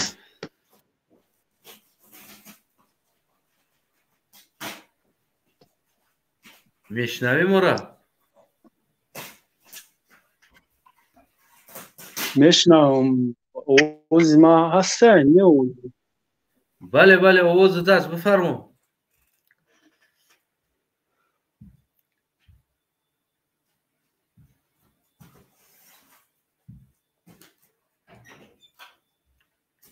میشنوی ما را شریف؟ خب به هر حال انا دوستای عزیزم راستی 1 ساعت شد برنامه را انا بگیم که میگفتگی انسان ها فکر نظر هاشون انا گفتن نمیگفتگی انسان ها نگفتن دیگر آدم قبول نمیکنیم انا و در آخر کمی خودمون صحبت میکنیم درباره سفر رحمانوف. انا بگیم که چرا رحمانوف از اینقدر هراس از طالب داره کمی فکر نظر خودمون میگیم بعد همینجا بگیم که برنامه را چیکار میکنیم پایان میبخشیم. برای که مردم ذوق نداشت دیدم مردم یعنی ذوق مردم نبود. برای چی؟ برای اون که مردم همون چیزا چی کردن نتونستن یعنی تحلیل کردن نتونستن اون مذهب رحمانوف چیکار کرده است در حیاتش. اگر کمی یک چیز خوردی حل کردن نتونی نگروسکت میشه اما یک چیزی که نفهمیدیم گپ زدن نمیتونی در اون. مردم هم تاجیکستانی و سرسون سرگردان است که چی رحمانوف رفت کجا رفت رحمانوف چی بود رحمانوف چی بر رحمانوف پیشواز خیلی بگیم که قبول نیتو قبول کردستن عموما در این مسئله ها. اولا در رحمانوف گفتنی هستم که رحمانوف امام علی رحمان و شریف زاد یعنی پدرش شریف است. یک چیز دیگر را خودت 30 سال است پرزیدنت هستی و در فرانسه چندین پرزیدنت عوض شد. در همون برابری تا اگر بگیریم در فرانسه خطا نکنم 6 پرزیدنت یا 7 پرزیدنت عوض شد در همین 30 سال و تو کثافت یک تخدت ایستادگی و هر گاهی تو کثافت با اونمو دولت سفر میکنی و میبینی که اونمو 7 پرزیدنت در انمو یک قصر ایستادگی هستن و زمینی و قصر هم که تو کثافت ره میگردی نگاه کنی سنگ هایی که در او قصر انا همو دوره های پیش زندگی میکردگی بگیم ساختگی از همو ازل روزی ساختش انمو سنگ زدگی بود تا حاضر رستورات تعمیر میکنن یگان جاش عوض نمیکنن تا امروز. نه قولینگ است که تو از اونو پول میطلبی. تو از اونو پول طلبیده در تاجیکستان هر روز برای خودت یک قصر نو میسازی یک دچه نو میسازی یک مهمان قبولگاهی نو میسازی نمیدونم یک گویا که ترا اون کارخانه ها و کابینت ها ترا استرای ود نکنه و تو 100 بار هم در همونجا در آمده باشی. اگر ما یک بار در اونجا در آمده باشم تو 100 بار در آمدگی همون استال ها همون بگیم دیزاین همون زمین همون پل تخته کراسکش میکنن ایوازش کردگی نیستن همون کارتینکه ها ایستادگی ягон чиза ку гилгилкорӣ кардаги нест, яъне ҳамун чизе ҳаст. ва макроям мерава аз президентӣ, дигар кас меоя, бозам ягон чи иваз намешавад. ин чиз барои ту бар ин инсон агар ки беақл дарс аст. Агар Франсия хоҳад сохтани қаср барои президент, меҳмонгоҳу қабулгоҳ, унамун як ту бар ин гадода медодаги пул даку 10 та месозад. Не ки намесозад Фаронса. барое ки ӯ худша ва замини худша, менталитети худша, яъне франсуз будани худша, чизи қадимаи худша эҳтиром дорад. ва ту ҳайвонзода ва ҳамара чапа кади рафти аялав. дар ҷош намедонам чум чиё сохтести. И агар ки ту камтарак ақл медошти, Имом Али Раҳмон камтарак фаҳмиш медошти, ту набояд чизи тарихира, чизи кӯҳнара чапа кунӣ. ёки дар ҳамун қасре ки ҳамун Макро ҳозир шиштагӣ аст, 8 президент, 7 президент шишт ёки 6 ва ту касофат ҳамаи ҳамун қати рафта дар ҳамунҷа селфи кардагӣ ҳастӣ. ҳамун санг, ҳамун лесниса, ҳамун дар, ҳамун тирза, ҳамун устал то ҳозира иваз шидагӣ нест. ин дарси ибрат аввалан бояд ба ту бар ин як инсони ахмақсифате ки гадоӣ мекуниву аз гадоӣ кар фар месозӣ, ин бояд барои ту боша. Имом Али Раҳмон аввал ватандӯстдорӣ, чапа кардани ватана намеган. меброи дар майдонҳо ватана дӯст доштан дар кор, мо бояд дӯст дорем ватана. ин ватандӯстдорӣ нест. ватандӯстдорӣ оно Франсия намеган ки як санга инкор кардагӣ нестанд, барое ки ӯ ватанш аст. ягон бор дар пеши ягон президенти Фаронса гилем қолин гилкориву намедонам трибуна сохтагӣ бошанд дар уҷа ки ту биёӣ дар уҷа гап занӣ, бадами чиз набад. ва ту тамоми боғу зоғ роға қолин мекунӣ, духтарора меброрӣ, мерақсонӣ. ва кам будагӣ бори Франсияам бурди делегатсията то ки брақсан дар уҷа. ин бояд барои ту бар ин ахмақсифати гадо бояд дарс боша ки уно доран намекунанд ҳами кора, не ки ту ба гадоӣ ин кора карда истодӣ. ту ба гадоӣ кар фарсохта истодӣ, аммо Фаронса дора ҳамон маблаға шароита намекуна карфар. Просто хел обични. Дар пеши дия усталак овардан мондан, я микрофон мондагӣ, гуфтан гап за гадозода, ӯ карфарта дар Тоҷикистонат мекунӣ. ва ҳамун Макрон яке аз ҳамун президент ёки бигем қувваҳои Фаронса, яке аз қувваҳои бузургтарини ҷаҳонда дохил мешавад. мисли Англия бар ин, мисли Амрико бар ин. Фаронса, Россия аз тарси Фаронса наму замина дар Амрико додагӣ аст. аз азал як империяи бузург омадагӣ аз Фаронса ва то имрӯза бигем ки хела бузург аст. чӣ дар соҳаи иқтисодиш, чӣ дар соҳаи ҳарбиш, чӣ дар соҳаи техникаш. не ки анам болои сангои каҷала ки ту раҳ гашти ку, анамуҷа ҳар рӯз Макро раҳ мегардад. медроя, меброя, мерава, меояд. ва ту Трамп меояд, Ҷо Байден меояд, Путин меояд, анаму болои санго қати раҳ мегардонад. Макро қолина да мепартояд дар таи под ягонта. ва худчам анаму хеле раҳ мегардад. ва ин чизо барои ту гадозода Имом Али Раҳмон бояд дарс боша, ибрат боша. дар ҳолате ки инсон дора накарда истодааст, تا از کیسه همون انسان گدایی کرده یاردم کمک پامش گرفته با پامش تا جشن های استقلالیت نمیدونم قید میکنی. ایدی کارتوشکا، ایدی بودرین، ایدی پیوز، ایدی شلغم، ایدی فقط اید قید میکنی. میفهمی که امام علی رحمان فهمیدی که تو کجا تو گدازوده تو وابشه عقل نداری، وابشه مدنیت نداری، فرهنگ نداری، هیچی نداری تو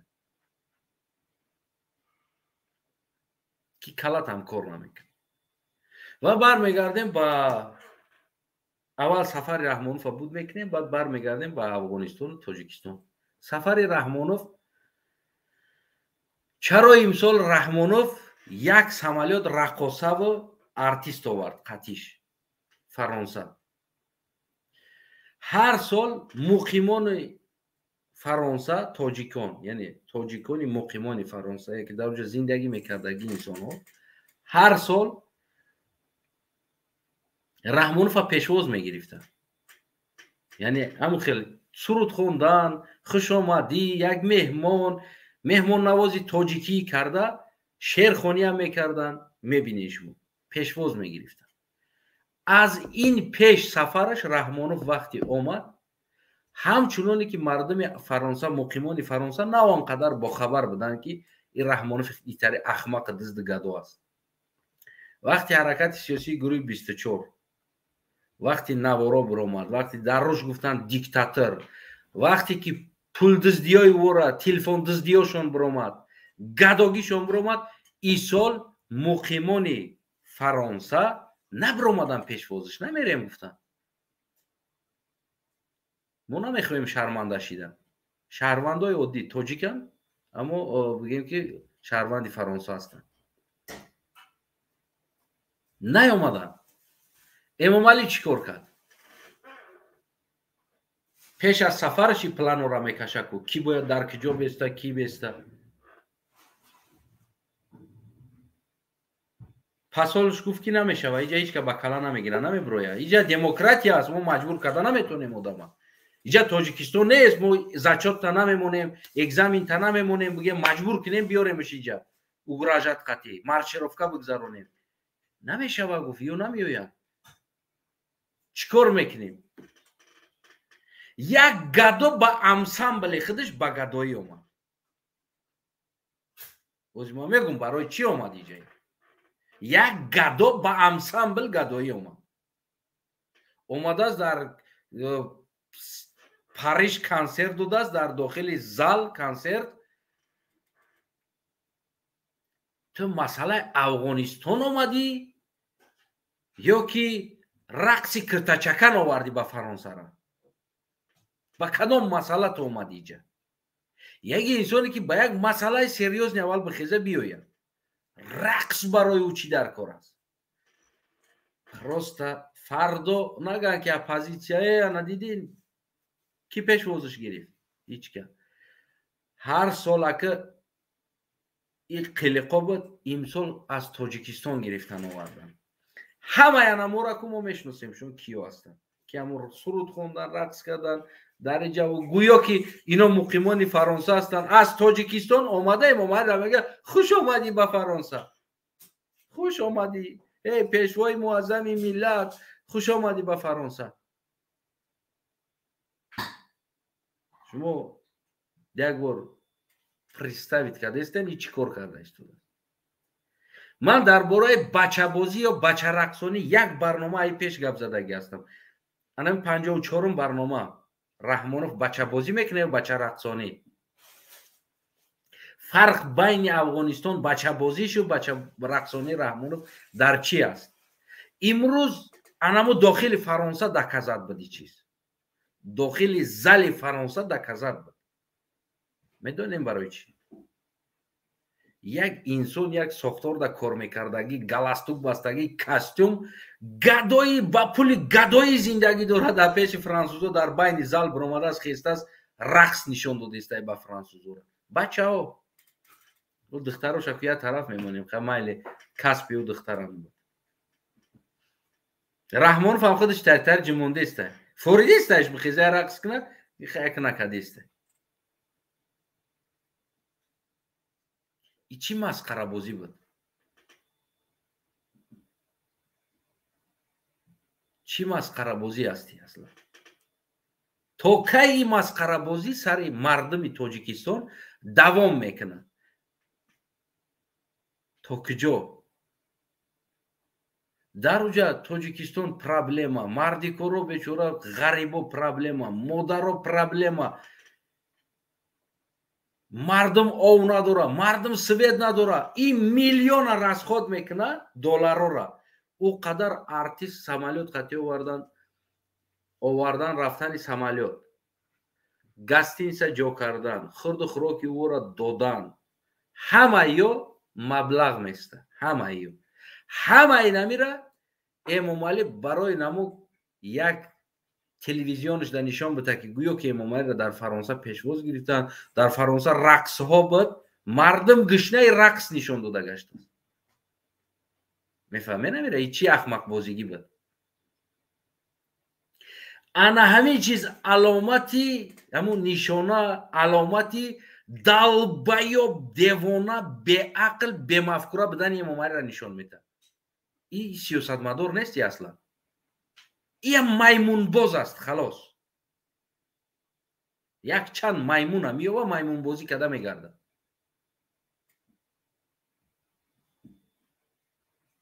وقتی پاندمی مردم تاجیکستان ما سرش گرانیتسا محکم بود، در ایرپورت ها خوب کردن، یک سمالیات یافته نتونست برای بگیره بیا 4 سوم پول یاردم کردن نتونست که پروداکت بگیره. نه که امروز برای کیف صفای خودش که ایرا پیشواز بگیرن از تاجیکستان روی میکنن. ارتیست رقصش زالا میخرن، فلان پول در زالا کنسرت هم میتن، امامعلی میشینه تماشا میکنه. بسیار خوب. نگینه همون قلوه را میورن، دیگر را میورن، بچه های کرامت هم میورن. میفهمی نمیرن؟ بعد از این ما چی امید کنیم از این نمود احمق؟ چی امید کنیم از این نمود احمق؟ ما چی امید کنیم؟ چی آینده میسازه این برای ما؟ چه خیلی آینده میتونه بسازه این برای ما؟ شما قضاوت در دستی خودی شما هست. و درباره چرا افغانستان امامعلی رحمان نمیخواد قبول کنه، برمیگردیم به افغانستان، فکر نظرمون میگیم. افغانستان یکی از توچکه های بیزنسی کلان ترینی درآمد رحمانوف این افغانستان بود. کلان ترین بیزنسی درآمد در خودش این افغانستان بود.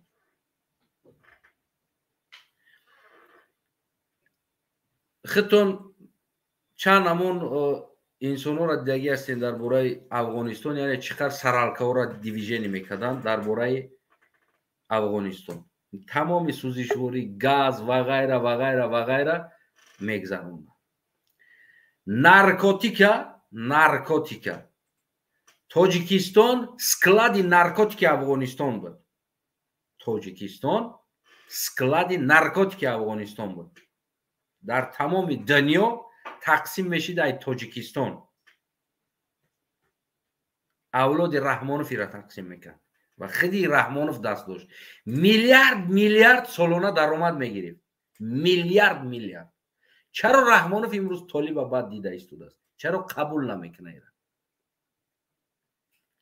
سببش که طالب نارکوتیک دا کنیت میمونه. یعنی بیزنسی رحمانوف میمره، نیست، نمیتونه دیگر بیزنس کنه. درآمد نارکوتیک از بین میره و او احساس او حیاتی که رحمانوف اونا دیدن شوخی یک تانا مارشال میگن خانه و در او را ببینه. او مارشال از کجا میگیرید پول را؟ فقط تفکر ما ای است، مفکوره ما که همون یاردمای افغانستان او میدزدیدن. نه، نمیدزدیدن. او را همون کم کم گرد ونها شونده میدودن. основной دخود تمام مارشال و گفتیم گپا همش این نارکوتیک بود. همش نارکوتیک قطعی بود. ҳамаянамо дӯсти Эмомалӣ Раҳмон буданд, сари дастархони Эмомалӣ Раҳмон буданд. Эмомалӣ Раҳмон дар Афғонистон озод буд. тонна кам аз наркотикоро шаву рӯз мегзаронданд. мегӯм ки Тоҷикистон як склади наркотики Афғонистон буд. дар онҷа производить мешид, дар онҷа сохранить мешид, распространять мешид. Эмомалӣ Раҳмон аз ин чиз монда истодааст, аз миллиард даромад. Толибиро раҳ наметад. Толиб аслан қат ман мекуна ин наркотика. дар мусалмонӣ ин чиз дуруст нест мас мекардаги чиз. домодои Раҳмонов иқадар наркобизнесо ёки наву набераҳош, дигарош ма бисёр чизора хабарош омадагӣ аст ки чӣ хел ҳамун қомандонҳоро фарзандош меомадан дар Тоҷикистон қатъи авлодои Раҳмонов дар гаснисаҳо чӣ хели маишату оддихо мекарданд. бисёре хел хабаро аст. имрӯз даромади Раҳмонов мурд, бизнес мурд. барои чӣ Толиба шум мебинӣ? ҳозир агар Толиб бигӯяд ки Раҳмонов иҷо ҳамин наркотика давомиш метем, ҳамин раҳаку Раҳмонов Толиба ҳам дар ҷои Худо қабулиш мекунад, ҳам дар ҷои пайғамбар, ҳам дар ҷои Худо раҳмати оташ қабул мекунад. ҳозир агар ҳамун Толиба мегапа бига ба Раҳмонова ки ин наркотик тамом чӣ хеле буд, ҳам хел рафтан мегирад, бизнесо рафтан гирад. аввалин инсон Раҳмонов мехезад бо инсоне ки Толиб агар қабул накуна мега ӯ террорист ёро қабул накарда истодааст.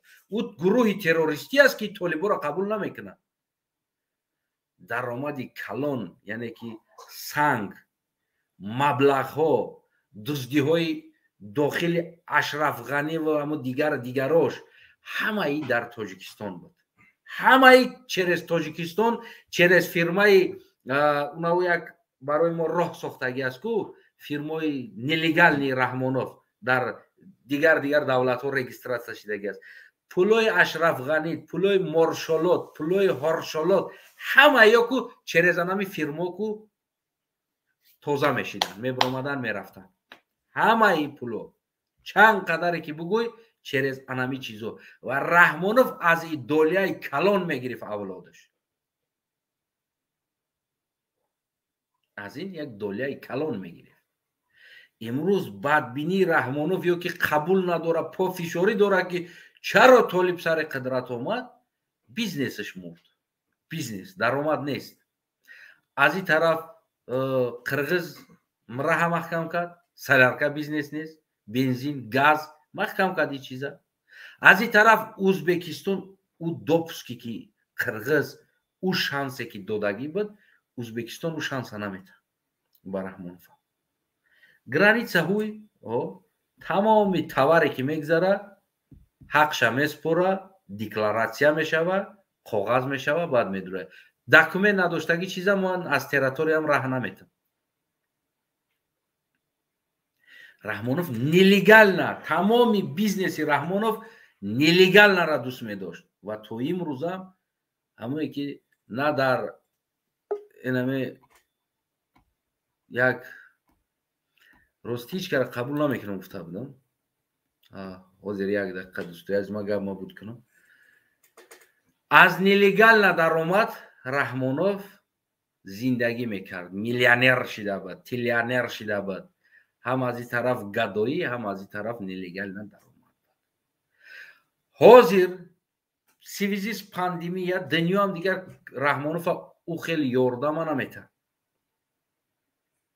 ва аз ин тараф қирғиз баст раҳша, нелегални як бизнесаш мурд ва аз тарафи дигар наркобизнеси Раҳмонов мурд. Раҳмонов пиздес кадаги айнами конкретно агар бигем, Раҳмонов пиздес кадаги. аҳвол шаба бинен дар саҳна шиштаги. اون احوال رحمانов нест. имрӯз Кремлам Толиба қабул кард қатъи шишт, Ӯзбекистонам открыто гуфт мо мешинем 100% аст. Правильно кадан. Туркманистон ҳам, Хитой ҳам, дигар инсон ҳам гум мардак ватанша иш задай гирифтай, иш задай гирифтай, ба хубӣ гирифтай, ба гандагӣ гирифтай, ба интихобот гирифтай, бе интихобот гирифтай, мардак сари қудрат да имрӯз. Имрӯз гапзан дар ҳамин минтақаи нами аст. Бояд ман қатиш гап занам. Бояд ман бишинам. Ман мешидам дар Тоҷикистон, ман президент мешидам, зад гирифт қанд чабзана. Ман мерафтам қатиш мешиштам, ассалому алайкум, қанд табза гирифти о. Ман да фарқ надора уҷа кияй дигар раҳбараш. Чикор кунем? Дальше корои дипломатима, отношенима бигем ки открыто мекардам, кор мекардам. И вазифаи ман буд, ман мекардам ира. У вазифаи дохилишона ки сари власт меоя, ки намеоя, ман уж да кор надорам. Ура худи мардуми Афғонистон ҳал мекунад. Тоҷик меоя, пашту меоя, худиш ҳал мекунад. дӯстои азизам, иҷа бигем гапи мо ба поён расид. Инами якди инсон бисёр ҳамиҷа истод нарафт, ҳамира қабул мекунам. Ино ҳам фикр назаршона бигам, баъд хайрихиш мекунем. Негрҷон, салом алейкум бародар Астанаев. ва алейкум салом. Умедворам ки хеле хушҳол ҳастед. Худора шукраш. Акуқа адаби гапам задан метонам. Ма гуфтам бародари азиз зами бигем кучаги гап зад. Гап нест. И кор борое ки имом табаки мо мекуна иш ака ҳамаш маълум ай. Мо агон кару гун нестем. Мо ҳамаша мебинем 100%. И бародар Одил баъд дигар бародаро куҷо шидани рӯз худ тоқа дар майдон. Инами бародар ҳар як инсон ҳамун зиндагии худша дора. Имрӯза ҳамун сафари Раҳмонов буд. Ана мардумам фикр назар ша гуфт, ман фикр назар ма гуфтам дига ман саволот наметам, фикр назари хита бугу халос.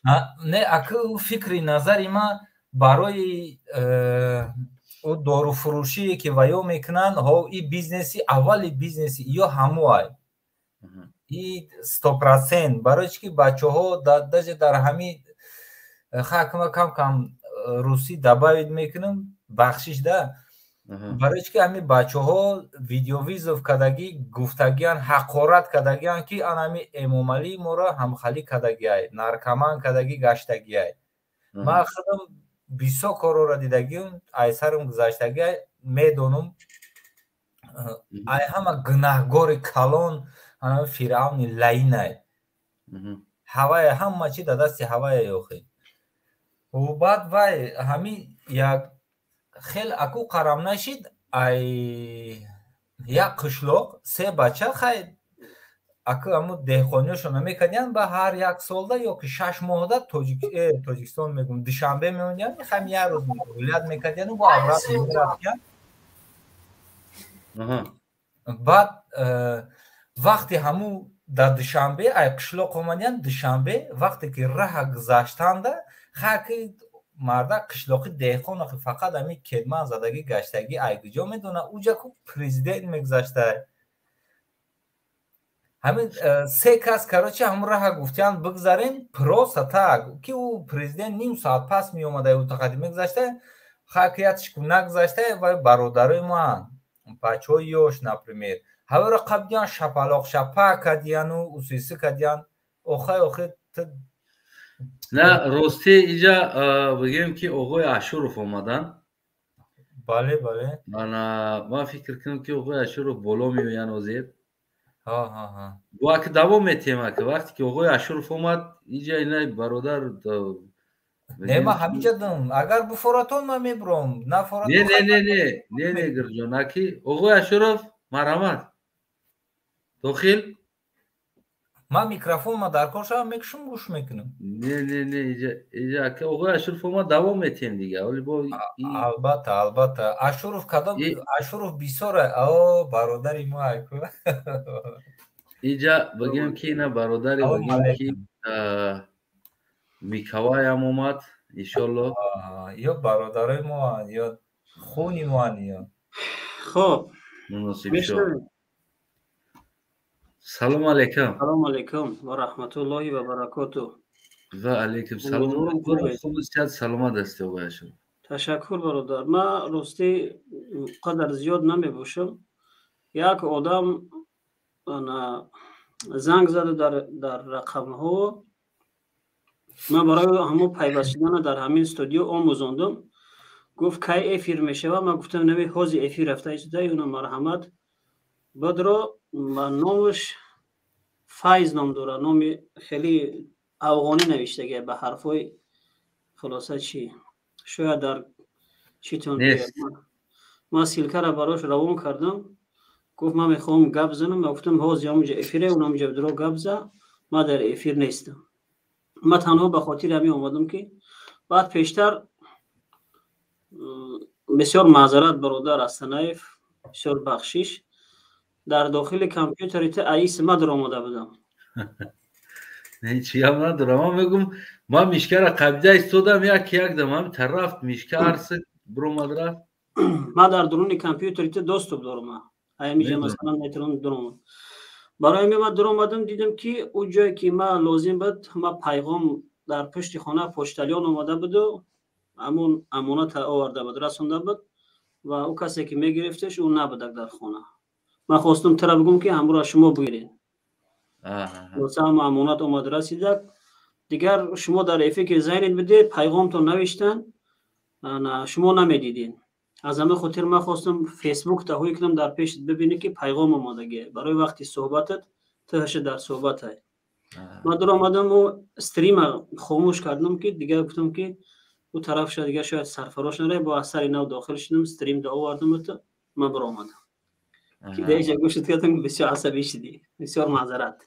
نه خوبه من فکر کردم خیلی حالت میشه. خب آقای اشرف تاکید بعد اومدن گفت که هم گپا والا خوش اومد دیگه من فکر نظر تمیگی بعد میبروی درباره رحمانوف درباره سفر رحمانوف و چی با امروز رحمانوف غمخوری افغانستان شده است. چی با پیش خیتوی سفر نکرد، روسیه سفر نکرد، عیناً فرانسه سفر کرد.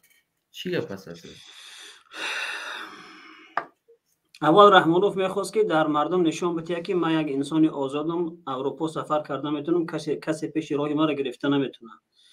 و قبل از اینکه سفر کنه تمام اسپیسیالیست ها را آگاه کرده بود که من میام خلاصه همه کار کنن که ما را شرمنده نکنن.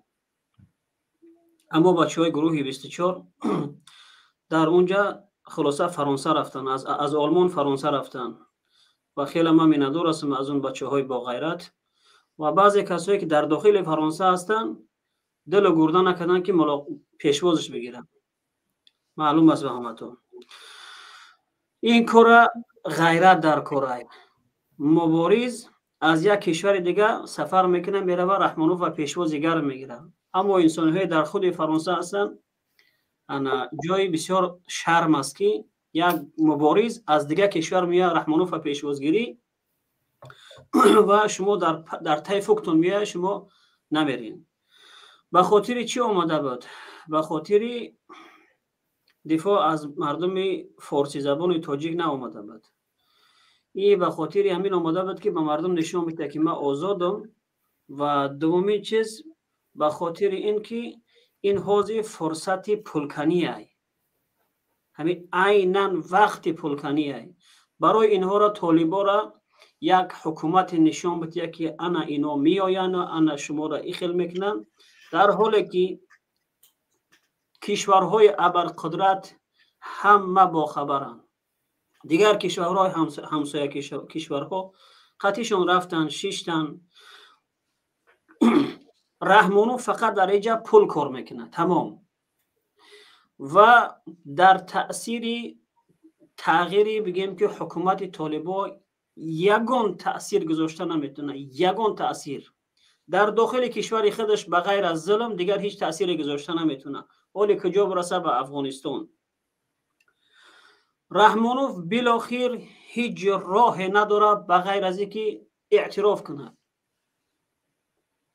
حکومت سودای نارکوتیکی اینه که مثال بسیار سر صدای نارکوتیکوش هم برآمده است که همین تاجیکستان یک سکلاد نارکوتیکی افغانستان بود اما پیشتر حکومتش طالبای نارکوتیک بسته میکنن دیگر. رحمانو پس درآمد است کجا میگیره؟ یعنی پافشاریش برای این نیست یا اون چیز؟ یک چیز ما بارها و بارها تکرار کردیم، تمام مواد مخدر به طریق تاجیکستان میگذشت. تمام اسلحه های روسیه کهنشیدگی ای 201 بازه چرز رحمانوف در طالبان فروخته میشد یک زمانه، به خاطری که در اینجا بین دو تا ابرقدرت یک جنگ رفته شده بود و در مقابل امریکا باید طالبان کم کم خیلی پرام میکردن، کم کم غمشون میدادن و اونا را مهمات از طرف رحمانوف میرفتن به اونا. امروز با اونا را قبول نمیکنه. یک چیزی واقعیت است و یک چیزی حقیقت است، دیگر هیچ جای گریز نیست. همسایت های میبروی میبینیش دیگر معامله میکنی. خب در همسایگری چخیلی یک مثال عادی قطی و توکه فقطش همین پیشونید انا جیگوتو دختگی و قطی و که نه ما ترا اعتراف نمیکنم دروازش بگیم که با دروازه چسبیدگی های دیوارش با دیوار چسبیدگی های هزار یک بگیم پرابلم آوش میچکه در حولی ند است دا او میچکه اینم خیلی هست. اگه همسایگری های یو میره قطیش میگوی خیلی که بیو بس جوره هم یک طرف و سر نو یک رفیق میشیم و یا اینکه دشمنی را تا اخیرت یا که او ترا نابود میکنه یا که تو را نابود میکنه. بعد این گپی رحمانوف آقای اشرف چی میشه که هر برآمدش ده طالب تروریست میگفت، فرانسه میرفت تروریست میگفت، روسیه میرفت طالبای تروریست میگفت، در داخل دوشنبه تمام برآمداش ده طالبای تروریست میگفت. چی میشه اون یک زمانی بود که دنیا در مقابل طالب بود اعتراف نمیکرد و تروریست میگفت و رحمانوف هم مطابق همو باد میوزید. فرق یک گروه مسیحی اگر ببروین در مقابل رحمانوف اگر گپ زنن همو را تروریست میگه. فهمیدین؟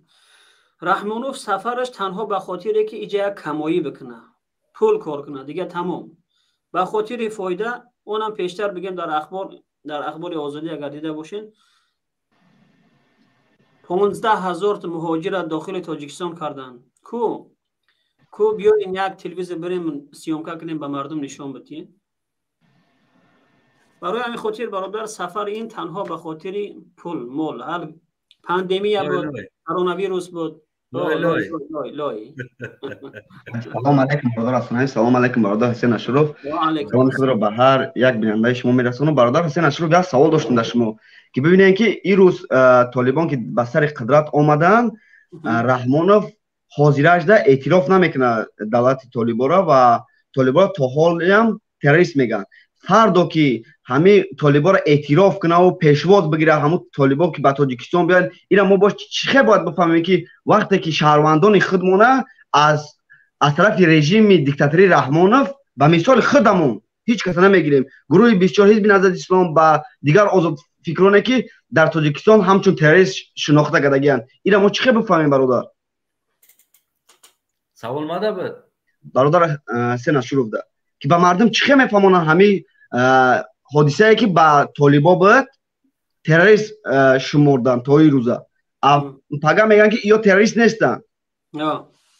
فکری در شهروندان خودمون که ما هم از تاجیکستان هستیم، شهروندان تاجیکستان هستیم که حاضر بیرون از کشور هستیم، خودمون تروریست میگن. موقع گیری همین رحمانوف با مردم چه میفهمونه برادر؟ بسیار آسانه برادر. برای خاطری که مردم زود در مغزش یک چیز بگیم که داخل بکنی و قانع بکنی. مثال عادی رحمانوف برای مردم کار تأمین نمیکنه. درست. در تاجیکستان مردم زیر خط فقر زندگی دارن. دنیا را نشان داده است که تاجیکستان شویتزاریا. فهمیدین؟ این یک مسئله دیگر که تاجیکستان بهترین نشان میده، اما ببینید مردم گشنه و تشنه، مردم قانع کردگیه، مردم یعنی که قناعت دادگیه که مردم اعتراف دارن که 100% همه تنجه جاهای کاری هست، باز میآید دنیا را قانع میکنه که مرا یاردم کنه که مردم ما غریبه. در وطن میروه اونجا مردم قانع کرده میتونه صلح و ثبات و آبادی و رقص و سرود، مردم آرام هم خداوند تنجی را بتیه. مردم این همی آرزو دارن. اما از دنیا میآید میطلبه. یعنی که در این بازی ها موفق هست و یک اندازه رحمانوف. اینه که طالبا را چه خیلی مردم قانع میکنه. میگه درست است ما یک زمان بودن اون کسایی که بسیار تندرو بودن امروز اینها یک تعلیم یافتن، اینا طالبای جدیدن و زمانویان و فرق میکنن از اونا، مردم قانع میکنه. ولی این کسایی که پروتیف طالبا گپ میزنن یک روز میبینیشون باز همه رحمانوف دیگر راه نداره. 100% اصلا دنیا پروای رحمانوف نداره. در اینجا دنیا دو ابرقدرت هر دوشون با طالبا گفت و شنید کردن، تمام منافع خودشون نگذاشتگی هم. رحمانوف چیه؟ رحمانوف پروس موقع هایده، موقع از این موقع باید فرانسه پول بکنه، تمام دیگه هیچ چیزی نیست اینجا. ولی فردا طالب سفر کنه تاجیکستان بازم 300-400 دختر دیگر در پیش طالب میبره، می رقصونه که قبول میکنه، در تای پاش با گله میپرتاید، با کنسرت میکنه، رقص بازی میکنه، بیا میگه خوش آمدی. چند وقت پیش کنفرانس شوس گذشته بود شانگهای. بله. طالبا را حکومتش اعتراف نمیکنه، نه؟ حکومت اشرف غنی را اعتراف میکنه، اون حکومت پیشتره را. امرالله صالح در تاجیکستان بود، سفیر اشرف غنی در تاجیکستان بود. مرد میبود نماینده فیروز میکرد. یا بار شما فکر کنین مرد میبود که فیروز میکرد، یا اشرف غنی که نیست، اونم امرالله صالح هوش که در بگیم که دیم شخص بعد از اشرف غنی بود، فیروزش میکرد که بیا گفت میگفت که تو بشی. اعتراف نه ایشه داره نه اوشه داره. ایجا فکرش فقط در قدرت، در پول. میدونه که حکومت رحمانوف شکست میخوره. این فرصت های موقعی باید از همه کشورهای اروپایی هر چقدر میتونه باید پول بکنه. اما ببینین رحمانوف فرانسه خوب میدونه که دیکتاتورای، اتحادیه اروپا خوب میدونن که دیکتاتورای، خوب آموختگیشن، میدونن که یک انسان دیکتاتورای، اما با وجود دیکتاتور بدنش قطعش معامله میکنن، فیرودش میکنن، بیا بشید، چون که اینجا منافع اینها هم هستند. این خیلی نیست یک طرف منفعت میبره، منافع اینها هم هستند، باید دادگیری کنه. اما اگر بر اساس قوانین دموکراتی رحمانوف باید در سر قدرت نباشه، یعنی یک دیکتاتورای باز قطعش معامله میکنن. طالبا هم امروز آمادگی هستن هر چیزی که باشن، دیگر راه نداری، باید معامله کنی. اینا می خیلی فرانسه تر یک دیکتاتور میشناسن، نه که برای منافع خودش معامله میکنه، خطی پیرادت میکنه، بیا بشی گپ زنی، تو هم دیگر امروز راه نداری. باید طالبا قطعی میره میشینی، خلاصه دادگیریف میکنی. اما این خیلی بگوی که ایگنور کنی، این خیلی ایگنور کرده نمیتونه. ای خیلی با وقتش میکنه. ما یک سوال دارم با شما، بخشش گپتون بریدم. آقا اشرف ما را شنویدین؟ بله میشنم. چی گفتنیم؟ امی مثلا گفتن که طالبان رحمانوف میدونه که حکومت شکست میخوره، برای اون فرصت های اخیرش استفاده برده سوم کنده سای مردم. شما چی فکر دارین با کدام با کجا میتونه بگریزه رحمانوف؟ مثلا نه خیتای نه روسیه، مثلا دیدستم که مناسبتش خطی و خوب نیست، که جای احتمال داره که بگریزه. در اینجا این خیلی است که مثلا بعضن کشورها به خاطر اون این یک باره که گریخ یک کشور گرفت و همراهش پولی اینا در کاره، برای اینا رو یا در کار نیست، اینا با میلیارد میگریزن. اون دیگر اون مولا در اون کشور باید سرمایه گذاری کنه، در یک زواد میکشه یا یک کاری میکنه، اون در عبارات اون دولت هست. برای همین خاطر یا مثلا هر کشوری که باشه دیگر اینا را حتما قبول میکنه، یک کشور نه یک کشور. مثلا امروز اشرف غنی در کجای، مثلا نور محمد عطا در کجای، اون کسایی که میلیونر بدن میلیونر بدن او در کجا، اونا همش امروز در دبی ان. خب اونا دیگر یک مدت اینا را تحقیق میکنه تا که این حکومت وستنوید میشه و قدرت پیدا میکنه، دنیا اعترافش میکنه، بعد اونها را هم چو یک جنایتکاری همین کشور اعلان میکنن، بعدا به اون کشور مراجعت میکنن که این شخص به ما میتین، اگر نه خیلی دیگه معامله ما و تو دیگر بگم که جورگی ما خلاص میشه، برای که اینو در این کشور خیانت کرده گیم. و این رحمانوف هم امکان داره که مثلا خطای براوه، احتمال همیش زیاد است که خطای براوه. برادر حسین اشرف یک سوال دیگه پیدا شد که برادر ببینیم که در سفر همین رحمان به فرانسه بود کواتا با تاجیکستان زیاد کرده شد، درست؟ برای علم آموختن همین کواتا هایی که برای علم آموختن میتین یگان پسر کمبغل نمیرود تحصیل نمیکنه در خارجه، از همون اویله ها و از همون اولادای خودشان همین حکومتدارا میاین تحصیل میکنن، با میرون در همونجا وظیفه ها با در کرسی میشینن. همین در چی فکر دارین در برای همین کواتا؟ برای من خودم 2 سال کواتا خطای اجداد کردم، من نرسیده که با خدا قسم چی دروغ بگم، چیزی که خود در دوال بود. من سال 2001 وقتی که من آمدم از پاکستان در تاجیکستان، خلاصه اونجا سفارت هندوستان رفتم، با اونها صحبت کردم، خواستم که امون درس ما در هندوستان دوام بدیم، در هندوستان بخونم. خلاصه همراه از اونا با زبان خودشون که صحبت کردم، گفتن شما در کجای زبان آموختین؟ من گفتم در پاکستان خوندگیم. زبان هندو و زبان اردو تقریبا یک چیز است. بعدا همون جانشین سفیر آمد کشیش همراه ما صحبت کرد و سال 2001 بوده. گفتم من میخواهم که درس ما در هندوستان دوام بدیم. گفت که در ما چی است؟ سکولارشیپ، همون کواتی که میگن سکولارشیپ، اونو از طرف دانشگاه های ما برای تاجیکستان میگن، مثلا یک دانشگاه 10 نفر قبول میکنه که اونا را متخصص تیار کنه. و ما گفتم که ایرا مثلا من میتونم یک تا بگیرم از همون کواتی که از همون سکولارشیپ همشه یک استودنت برام بخونم. وقتی که سکولارشیپ قبول میکنن، اون کشور تمامی مصرفای تو را به عهده میگیره، جای خواب، خوراک، درس، همه این چیزا رو تا زمانی که تو اون دانشگاه ختم کنی. اما این انا وقتی که من از اونها طلب کردم، گفت که اینها به چی را میروند؟ به وزارت کارهای خارجه را میروند. شما از اونجا میتونید این کارا بکنین، از اونجا طلب کنین. اما در اونجا احتمال گفت کم است که به شما برسه، چون که ما اکثرا که وقتی که میتیم به همین کواتا را از اینجا بگیم همین خیش قومی خودشون روان میکنن. فهمیدی برادر؟ برای مردم عادی و مردم معمولی و مردم دانشمندی که مثلا به اینها هیچ ربطی نداره، به این حکومت یا که از این یگون توقع خیری از اینها ندارن، هیچ وقت اینها حقی گرفتن کواتا را ندارن.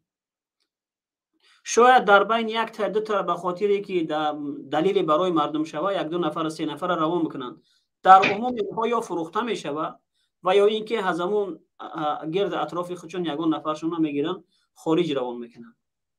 برادر حسین اشرف با اخیران خواهش داشتم از شما که همین درباره فرزندان همیا که در خارج کشور استقامت میکنن، میخونن از بودجه دولت و با کوتاهای همین دولت ها، مخصوص موضوع کنن که چقدر مردم کمبغل در این دولت های خارجه میخونن، چقدر مردم همو در حکومت امروزه تاجیکستان شدگی. برادر یک موضوع مخصص یک موضوع عدل نکنه که مردم بفهمه که ما روز تا روز همین سطح زندگی کمبغل با کمبغلی رفته است، باش دسته این رنگ همون دور ریمیش دسته که غلامی اوجه تمام دیگه کمبغل تولد شدی باید کمبغل بمری برای تمام دیگه یگان چیز اینا با مردم باید شما فهمانده بتین که ای مردم بیدار شوین که این رحمانوف قطعی این رژیم دیکتاتوری خود شما را روز تا روز همین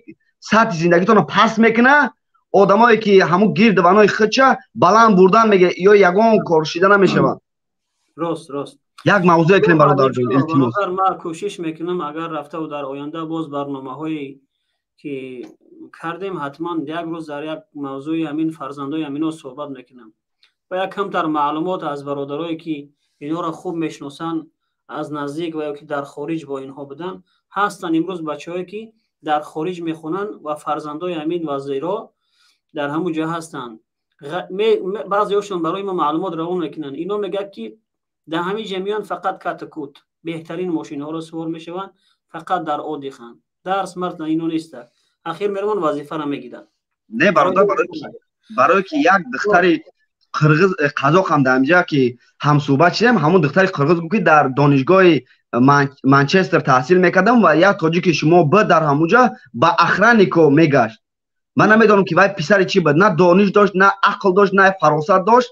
Ман дар асл якум бора дидестам тоҷика ки ихе одамои абразони, ихе одамои хуб ҳастанд ва вай бо сир кардан аз донишгоҳи Манчестер, барое ки ман мехостам ҳамин чира як барномаи мухассас кунем ки ҳамаи мардум бидонанд ки ҳамин аз суми ҳамин давлат, аз буҷаи давлат чӣ хел фарзандои инҳо бо таҳсилшона давом доштанд дар хориҷи кишвар. Саломат бошед бародар Ҳусейн Асроров, саломат бошед бародар. Зинда боши бародар. Асанаев ҳастӣ?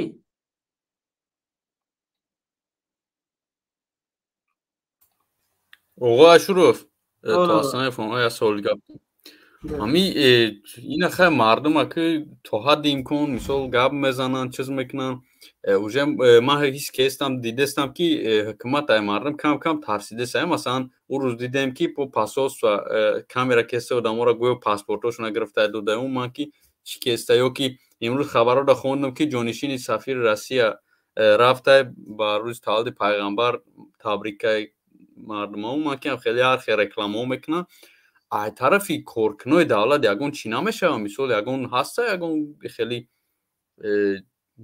чӣ хел бигӯм ҳамашам хеле фасодкоранд. Не бародар, дар мобайни касоне ки дар давлат кор мекунанд инсонҳои хуб ва нек ва ғамхори миллат вуҷуд дорад, аммо онҳо имрӯз имконият надоранд. онҳо мунтазир ҳастанд ки ҳадди ақал ҳамин мардум як камтар барои онҳо коридор букшоянд, онҳо худашон бо мардум мешаванд. ҳатто дар амният ҳам инсонҳои хуб ҳам ҳастанд. дар ҳар бигем ниҳод, вазорати корҳои дохила, хориҷа, инсонҳои хуб ва мардумӣ ҳастанд. онҳо ба хотири хидмат ба ватану мардум уҷа кор даромадагиянд. вақте ки медроянд дар уҷа ана ту бояд намоз нахонӣ, ана ту бояд карочи ту бояд дин ҳамин фармонро қабул кунӣ, барои охир мегӯяд ки ғайри қонунӣ аст, ин кор набояд бикунем.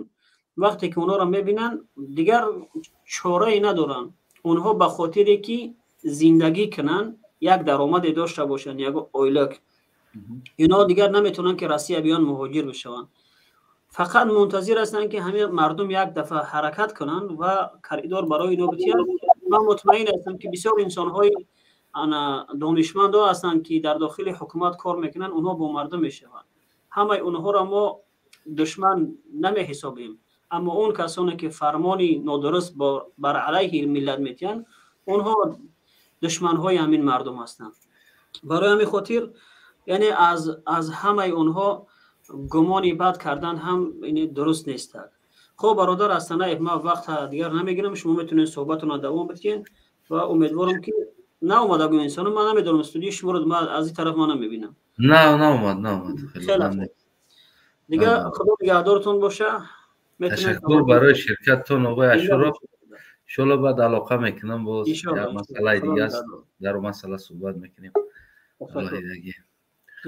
خداحافظ.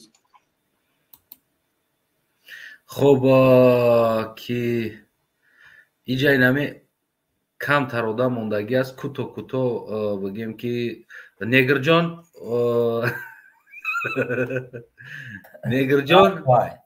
бифармо охир сухан та иншоалло. не ака охир сухан гуфтам хатиями бародар муносибшо як камтар яда суханиш кунам ки хак буромад майла ҳеҷ гап надорад. так что амин даже то нохунам тачид кардагӣ, дандонам ҳамаш тачид кардагӣ, амин тайёр. Тамом, худо нигоҳбон. қулфои даршаку падалланатам ба дандонам меканам, амин дафш мекунам Тоҷикистон. худо нигоҳбон. ташаккури зиёд Негрҷон. خب برادر SS یتیمов. خب آخر سخنم همین که مثال همین چه بگم اصلا من مثل سوال دارم SS یتیمov. یا چرا میخوام پرسم؟ اگر همین رفتن گیره шояд баъди ягон сол ҳами маршировкае ки мо дар тоҷикистон дорем, Раҳмонов ҳамира қатиш мегардона ҳар ҷода яке.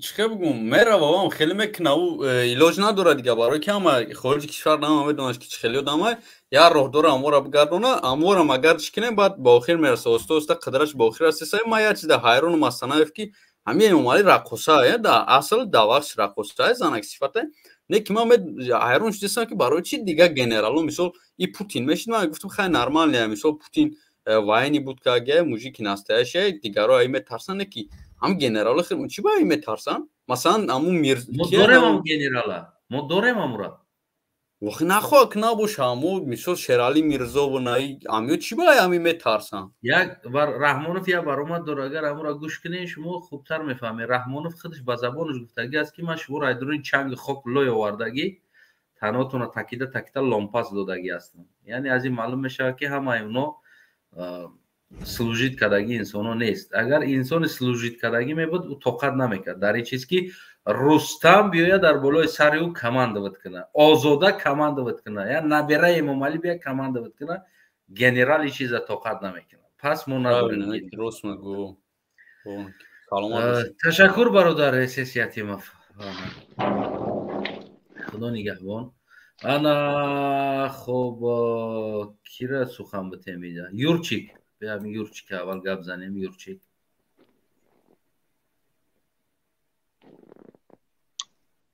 الو سلام علیکم.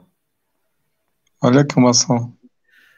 خب بفرمون برادری عزیز برنامه را تماشا داشتی؟ فکر نظر چی است؟ هی بله چو کردی یگان سبحان الله این برادر نوشیدگی چقدر برادر کتوس بفرما خودت. السلام علیکم و رحمت الله. درباره همین کتوس میخواستم فهمم یعنی کی فامیلی است؟ بله برادر. خودت از سویتسکی هستی؟ نه برادر سیف الدین قطوز یک مقصد مجاهد راه اسلام بود. آها مقصد که ما همه خیموندیم وقتی بسیار را میخونید در برای همین نسمدل در حقیقت واقعا یک ذوق اسلامی پیدا میشود. بسیار بعد همین کثافت امامعلی را در یادت میاره که همین رنگ هم دوره منگول کردیسه. در برای همین موضوع را گوش داشتی از سحر با سفر امامعلی؟ بله موضوع را گوش داشتم. مقصد فکر نظر حتی نمیخوام در این باره گپ زنم برای که بدبخت خشم شما ببینم سفراش هم دروغن همه کاراش هم فالشیفکن خدا زاده را و من خور زلیلش کنه همین راهش همین اکا حسین درست قید کرد که مقصد تنها برای پول کار کردن بود. برای بگه که این طالبا کراچی این همی خیلیان من دولت اسلامیان با کاکراس مکرون خدا زاده هم همی کیرا طالبا را اسلام بدبینیش مقصد معین کرد. این هم برای همون رفت که مقصد یک یگان پدرش کمینا زادنو پل میتیا که نمیدونم خداوند است موفقش نگردونه دورزوش خداوند خور زلیلش کنه و انشاءالله که ای مردم تاجیک ما باوری دارم که با مردم پیدا میشوند که این بدبخت خداداد را مثل ختون میبرویم ببینیم جوانو را کراچ یکجا میکنن چپا میکنیم امیدواریم که یک آدمی مسلمان میآید که نمیخواد خدمتگاری مردم باشه و این مردم بیسواده بگیره هم ایده ده همو حالت اولیه که بدن بدرو را با همه را بیسواد کرد به خدا کن. تشکر برادر عزیز برای فکر و یک سوال دارم شما را اگر اجازت باشه. امی مقصد که شما دموکراتیا میگین مقصد حکومت بگیرین دموکراتیا آزادی میشه امی را چه مقصد آزادی میتین با دین اسلام چه آزادی مقصد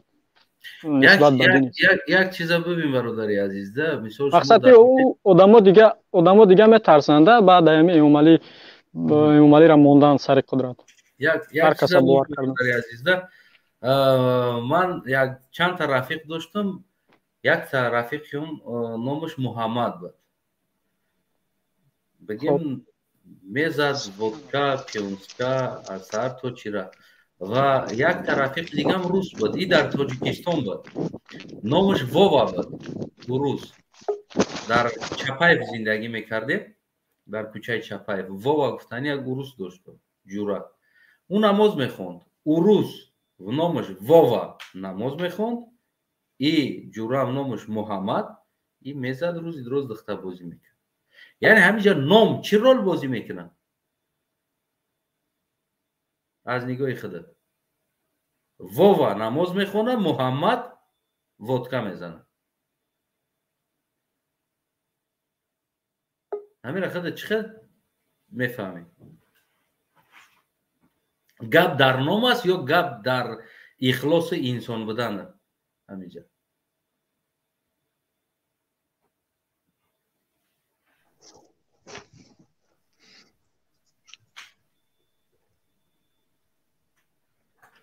خب برادر عزیز، در سوال خودت کوتاه‌ترین چیزی است که گپ در نام نیست. دموکرات است، ترنکرات است، جرنکرات است، پرنکرات است، نمیدونم سوسیالیسم است، کمونیسم است. گپ در اون چیزی است که مردم منتالیتش چی است، رفتارش چی است، کردارش چی است، قبولش چی است. مردم ما نمیشه بگیم که دموکراتیا و در دموکراتیا امروز در تصور مردم تاجیکستان ما دموکراتیا بگوی فقط رقص در نظرشون میزنه. خیال میکنه که دموکراتیا این رقص است، دیگر فقط هم رقص کنی اینجا دموکراتیا است.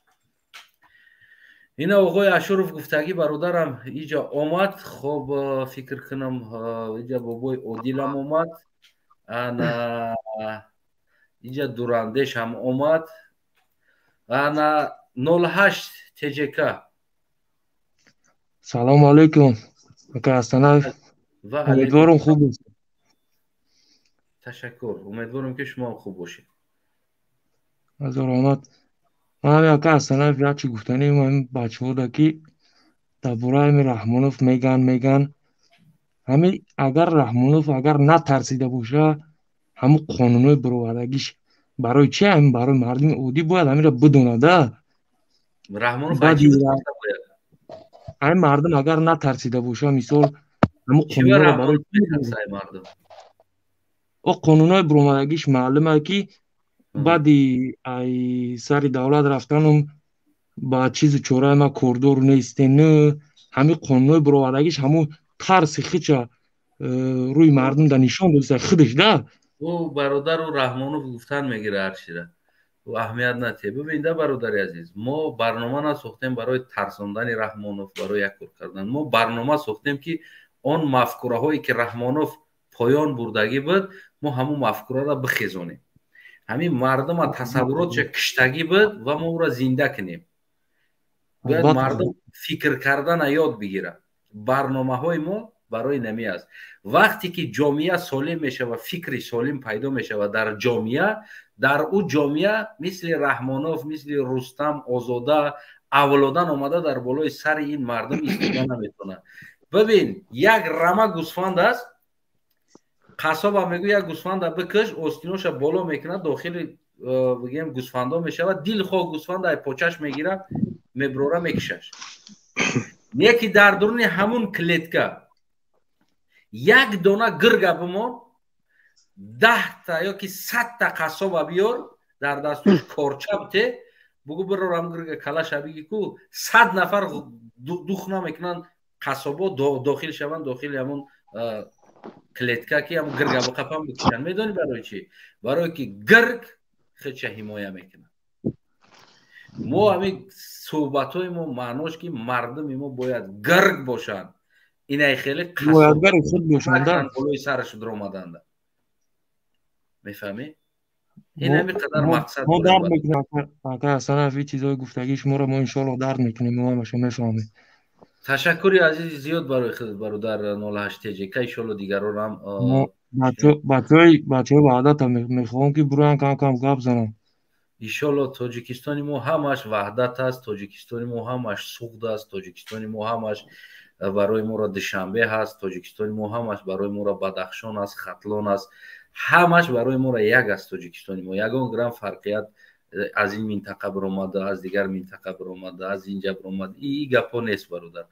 همش آیسته آیسته مردم ایمو مفکورش بدور میشوه انشالله، یعنی که فهمیشش وسیع میشوه و میفهمن درک میکنن دیگه، در بالای سراشون خیلی احمقا را رهبر نمیگیرن، یعنی آدم دستای نره رهبر میگیرن. خدا نگهبانت برادر تجیکه انشالله که دیگه سلام با هم موریزو. خدا. خب اینجا یک برادر فارسی چیز نوشته درآمدی. سلام علیکم. و علیکم السلام و رحمت الله و برکاته. امیدوارم خوب صحت سلامت باشین. سلامت باشین، زنده باشین دیگه. سلام به همه دوستان که این داخلی استودیوی هستن. یه سلام خواست برای شما. تشکر میکنم. از لهجه که از همسایه کشور هستی؟ من از تاجیکای افغانستان هستم. از افغانستان، از ولایت فاریاب، از تاجیکای فاریاب هستم برادر. به نهایت خوشحال هستیم که برادر که یعنی در استودیوی ما پیوست شدید و کم یک باشد درباره همون قماندان ها و حکومت اشرف غنی و منفیت رحمانوف یا که منفیت اشرف غنی از تاجیکستان در چی بود، اگر یگان معلومات داشته باشید، یگان چیزی بفرمایید. والا زمان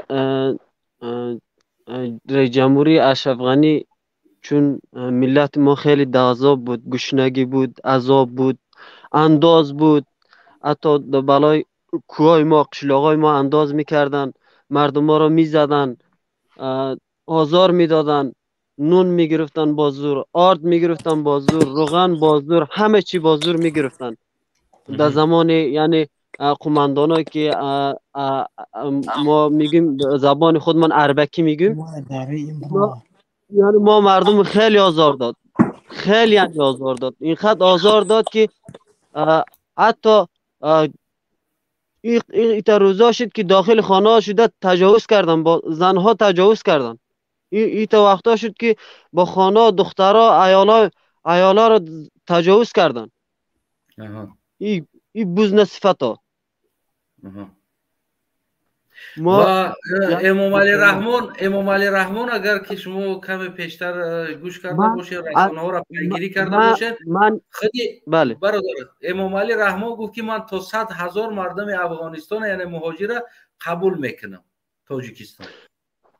یک چیز بگم برادر، چون ما فعلا که یعنی عالمایی که فعلا در افغانستان ما هسته، یعنی ما به اصطلاح میگن طالب، دیگه چی میگن، بعضی کشورهای دیگه تروریست میگن، چی میگن اونا، کسایی که تروریست میگن اشتباه میگن.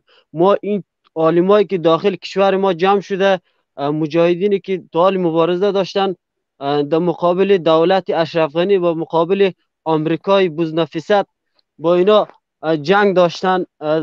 الحمدلله دیدین که مشاهده کردین که شکست خوردن، همشون ویران شدن، تکه تکه شدن، از کشور فرار کردن. و یک چیز دیگه گفتنیم که ما که امیر جمهوری تاجیکستان چی بود اسمش؟ علی رحمان بود. این میخواه که در 100,000 تا افغان یعنی تاجیک از تاجیکای افغانستان داخل تاجیکستان چی کنه. اونجا خواهرای ما، مادرای ما، برادرای ما در لب مرد، والله ببینین من چیا روان میکنم، خوابن، خیمه زدن اونا، الکی همش دروغه، همش دروغه که من 100,000 مهاجر تحویل میگیرم. من تصویر دارم روان میکنم براتون. میلیون اونجا پس دیوالات سیمای خاردار اونجا خوابن، ایالای ما، دخترای ما، پدرای ما، مادرای ما، همشون خوابن که ما تاجیکستان کی تحویل میگیره. اینا همش دروغه، همش دروغه. که یعنی ما 100,000 مهاجر تحویل میگیرم چیکار میکنم، کلا دروغه این گپا. یعنی امروز پافشاری رحمانوف که در فرانسه سفر کردن، دیگر جاها سفر کردن که طالبان را ما قبول نداریم، این شما در چی میبینید؟ ما خودی ما طالبان را قبول داریم، چون نظام اسلامی کسی قبول نداشته باشه او مسلمان نیست. ما یعنی 18 سال میشه که از 18 سال قبلا هم مجاهدینی که تعلیم 18 سال در مقابل آمریکا جنگید، در مقابل غلاماش جنگید، اینا را از افغانستان بیرون کردن. الحمدلله اینا مسلمان هستن، ما اینا را دوست داریم، چون نه ما اذیت میکنه نه تک قانون شرعی قطع مسلمان ها رفتار میکنن. دیگه ما از خدا چی بخوایم؟ مارشال دوستم چی؟ مارشال دوستم ما مارشال دوستم یک دوست بود، یک دوست قطعه طریق هست. من وایس یک تاجیک، اون ازبک است، واسه من فرق نمیکنه. ما برادرای مسلمان ازبک داریم، برادرای خوب تاجیک داریم، برادرای خوب پشتون داریم. اما ما دوستم در ولایت ما نزدیک است. اسکرای دوستم خانه در آمد، زنا را تجاوز کرد، دزدی کرد، خانه مردم آتش زد. چی خوبی کرد؟ 50 سال 40 سال چی خوبی کرد در افغانستان؟ اگر خوبیش ما میدیدیم ما که امروز یک ذره کشور ما آرام میشید. کجا خوبیش دیدیم؟ هیچ خوبیش ندیدیم. کسی که برو از کشورهای کفری کمک بگیره، از کشورهای کفری کمک بگیره، ما اصلا او قسم آدم رو هیچ نمیخوایم، اصلا از ما نیست دوستم ما هیچ، چون ما را خیلی آزار داده دوستم. پیغام مردم افغانستان از زبان شما با امام علی رحمان. ما گفت یک فرد هستم میگم که ما در جبهه مقاومت میگه اگر واقعا اگر افغانستان رو دوست داره، اگر تاجیکا رو دوست داره، اگر واقعا تاجیکای افغانستان رو دوست داره، مینایس یک برادر نباید کمک کنه، نباید همکاری کنه، چون فعلا افغانستان ما آرام است، جنگ نیست. ما از جنگ خسته شدیم. حتی ما کودکمون شهید شد، بمبارد کرد آمریکا. تمام از چیزایی که در 20 سال ندیدیم دیدیم. افغانستان ما دخالت نکنه. ما فعلا آرام هستیم، زندگی من آرام است. دخالت نکنه در کشور ما.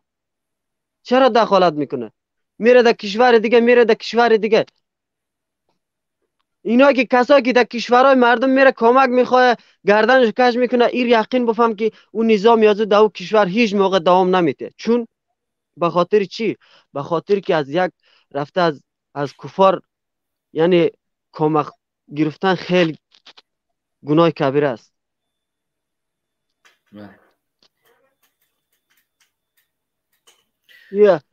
ما نمیخوایم از رئیس جمهور دیگه برادر تاجیکای ما همشون رو دوست دارم، اما از امام علی رحمان نمیخوایم که بیاید کشور ما کمک کنه یا چی کنه. فعلا ما حرام هستیم. امارت اسلامی مجاهدین در افغانستان ما هست. الحمدلله. درسته تو چیزا ویدیوهای چیزی پخش میشه که فلانی این قسم کرد، فلانی این قسم کرد. الحمدلله منطقه ما آرام است، ولایت های ما آرام است، هیچ جنگ نیست، یگان جنگ نیست، چون عالما هست. عالما که باشه هیچ موقع این چیزا نمیشه. دوستی عزیزم یک سوال میخوام فهمم از شما. اگر که مثلا فردا اگر انتخابات شود، حکومت اشرف غنی آمده در انتخابات شرکت کند، انتخابات آزاد، و حکومتی که امروزه که نو تاسیسی گویم که طالبان، یعنی که از اینو شرکت کنه، از نگاه شما همچی یک افغانستانی کدام از اینها بیشتر رای میگیرن، یعنی آواز میگیرن؟ اگر رای گزارش حکومت اشرف غنی بیای، حکومت امارت اسلامی مجاهدین بیای، ما مطمئن هستم که انشالله این مجاهدی که 20 سال 18 سال جنگیدن، الحمدلله اینا انشالله که اینا بیشتر میگیرن رای. من یقین میدونم. یعنی رای آزاد باشه اگر، یعنی این برادرای طالبان گویم که یعنی بیشتر رای میگیرن از نگاه شما؟ انشالله. ما تاجیکایی که ما تاجیک هستیم، یعنی ما زیاد تاجیک هستیم در افغانستان، ما کلا طرفدار ما با این مجاهدین است. چون 10 سال میشه که منطقه ما، مثلا ولسوالی ما، مثلا قشلاق ما زیر دست اینا، کوچکترین هزار از اینا ما ندیدیم برادر. ما دولت میخوایم که یعنی قانونش قانون اسلامی باشه، آزادیش آزادی اسلامی باشه. در زمان اشرف غنی زنا سرلغ کارهایی که نمیشد داخل شهرها میدیدیم میشید.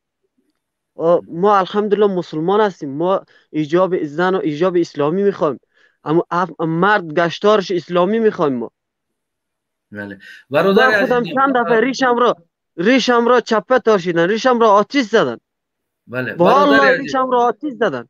برادر عزیز، ما اصلا برای افغانستان، برای من شخصا هم چون تاجیکستانی رهبر او این است یا که آن است، برای من اونقدر نداره، برای که اون رهبر خودی مردم افغانستان اختیار میکنن، رای میدین، قبول میکنن یا اینکه قبول نمیکنن، این از خود شما است. من تنها برای مردم افغانستان و بگم که برای تمام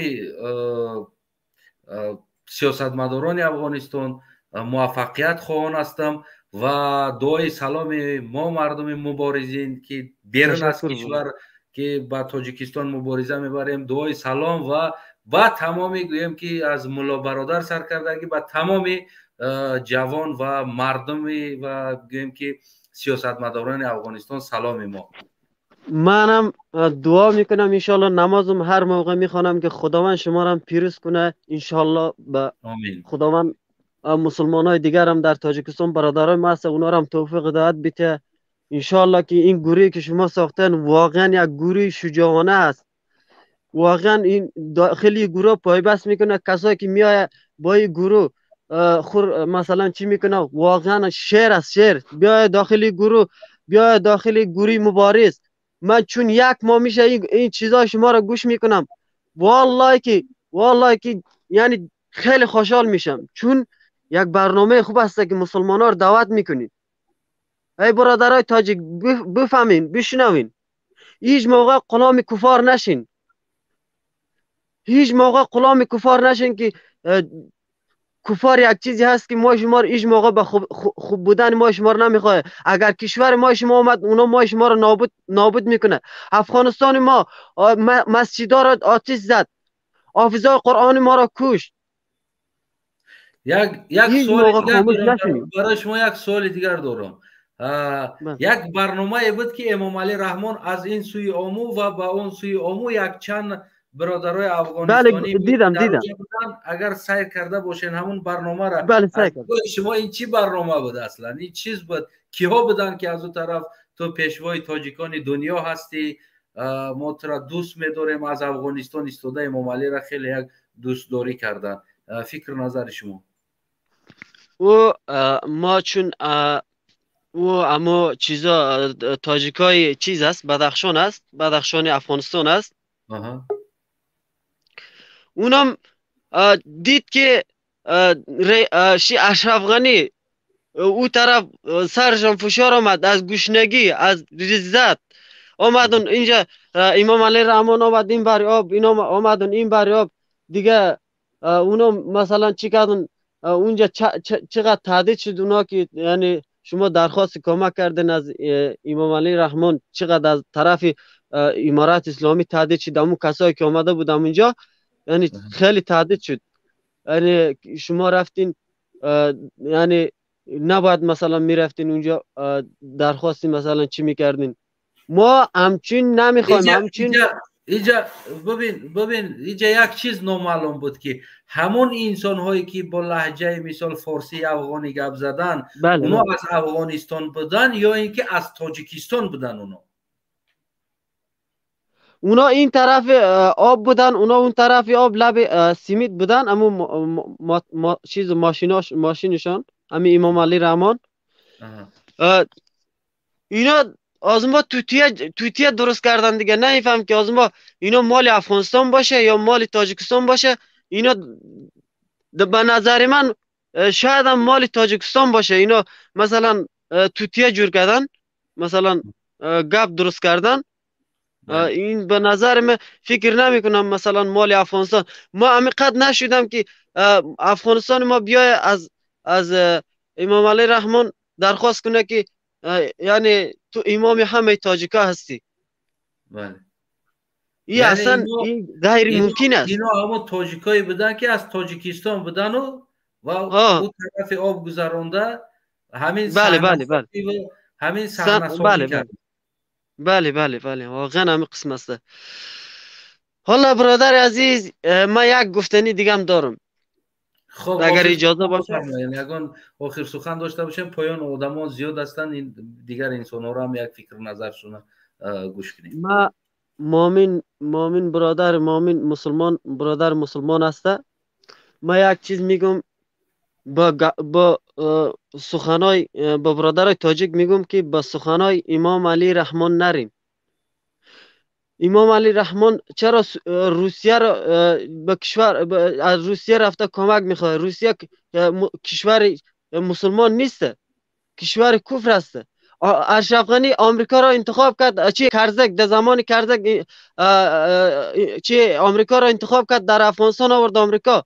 20 سال مجاهدین بو جنگید، 20 سال بو جنگید، آخر ببینید در چه قسم فرار کرده رفتن. انشالله شما مبارزایی که داخل این گروه هستین انشالله ما از خداوند میخوایم که انشالله یک روز همین قسمی که شده انشالله در افغانستان شما منپوزی همو کفار و غلاماش انشالله که هم قسم شکست بیتین نابودش کنین انشالله.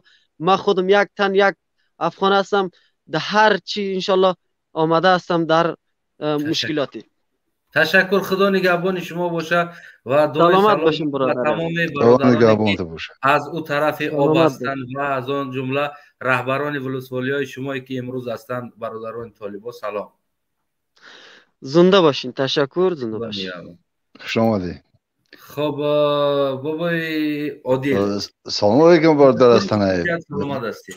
امیدوارم شنوندگان عزیز محترم تماشابینان گرامی هم کلاس از زیر میکنن. اصلا نشیده این همه قصوات بگیم که 1519 نفر این همه خسته نشیده آمده ایستادن.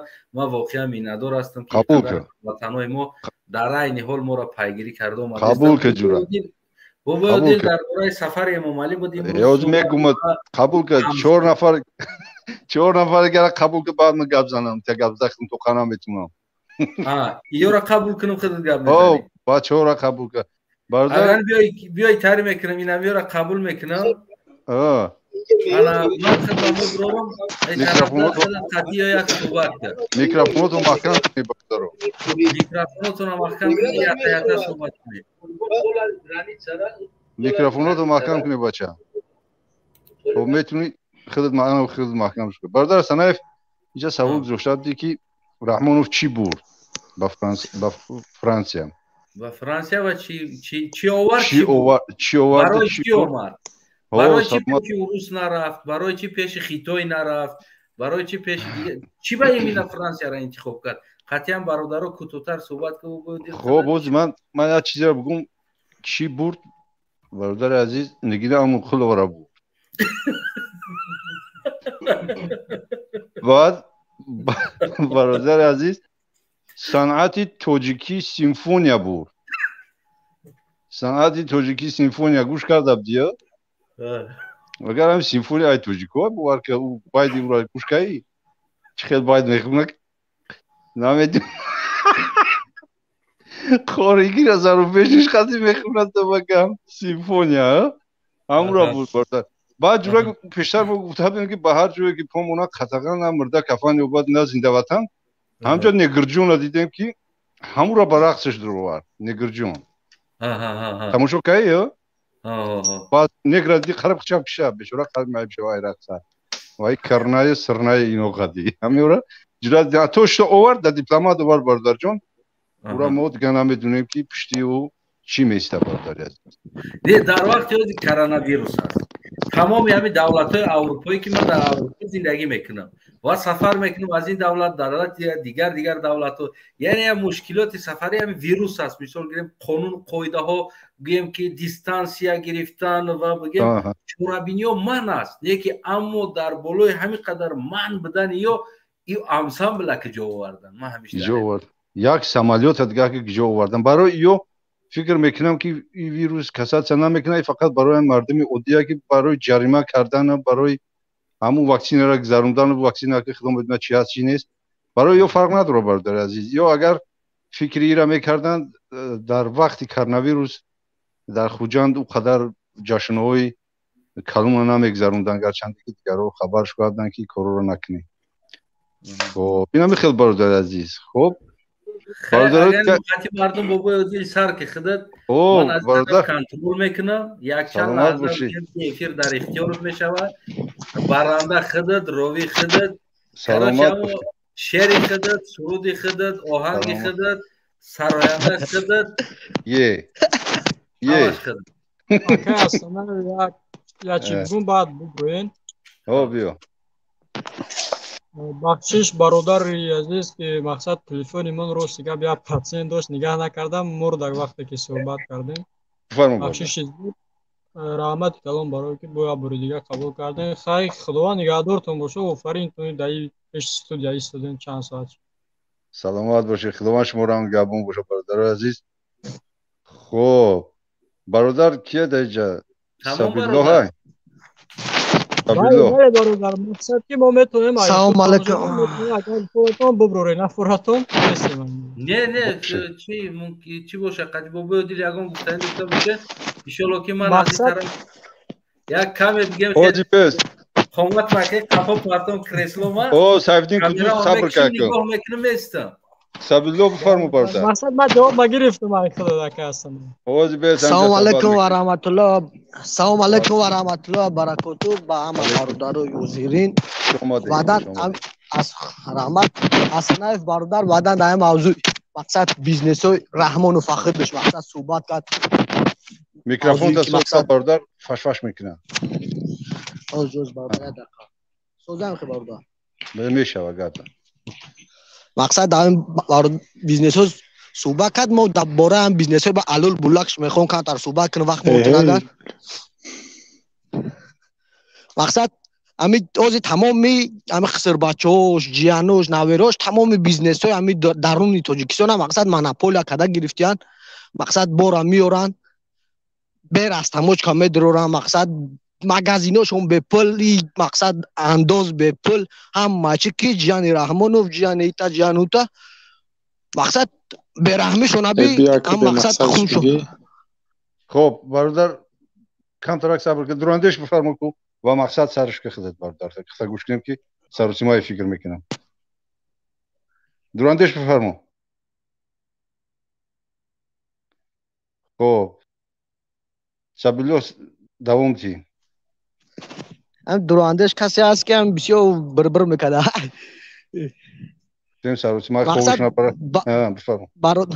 مقصد برادر نگاه کن رحم نکه گفتگه نه بالا که تمامی نمود هم چیزون به پل گفتگه پا بار به پل میواشونه که با از خیر هم مقصد بیزنسمنو دا از خیر هم سوداگرو دا مقصد با بارشون قیمت اگر نه که تو میاری به پل راستمو چقدر به پل اکی دامودی رحمان دروما برادر عزیز اومد مقصد ایش گابز برادر انگیش میخره شما در وطن برادر ما در شهر زندگی میکنیم برادر در شهر زندگی میکنیم.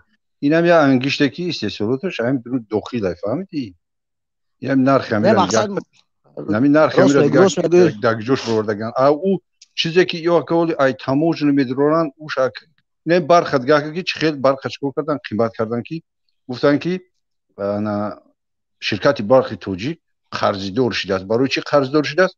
در صورتی که مردم استولبیکش میزنه، در صورتی که مردم ترانسفورماتورش میزنه، در صورتی که مردم سیمش میکشد، در صورتی که شوچکش میمونه، در صورتی که پیش برداخت نرخ برق میشه شرکت برق قرضدار شد. چیه خودش؟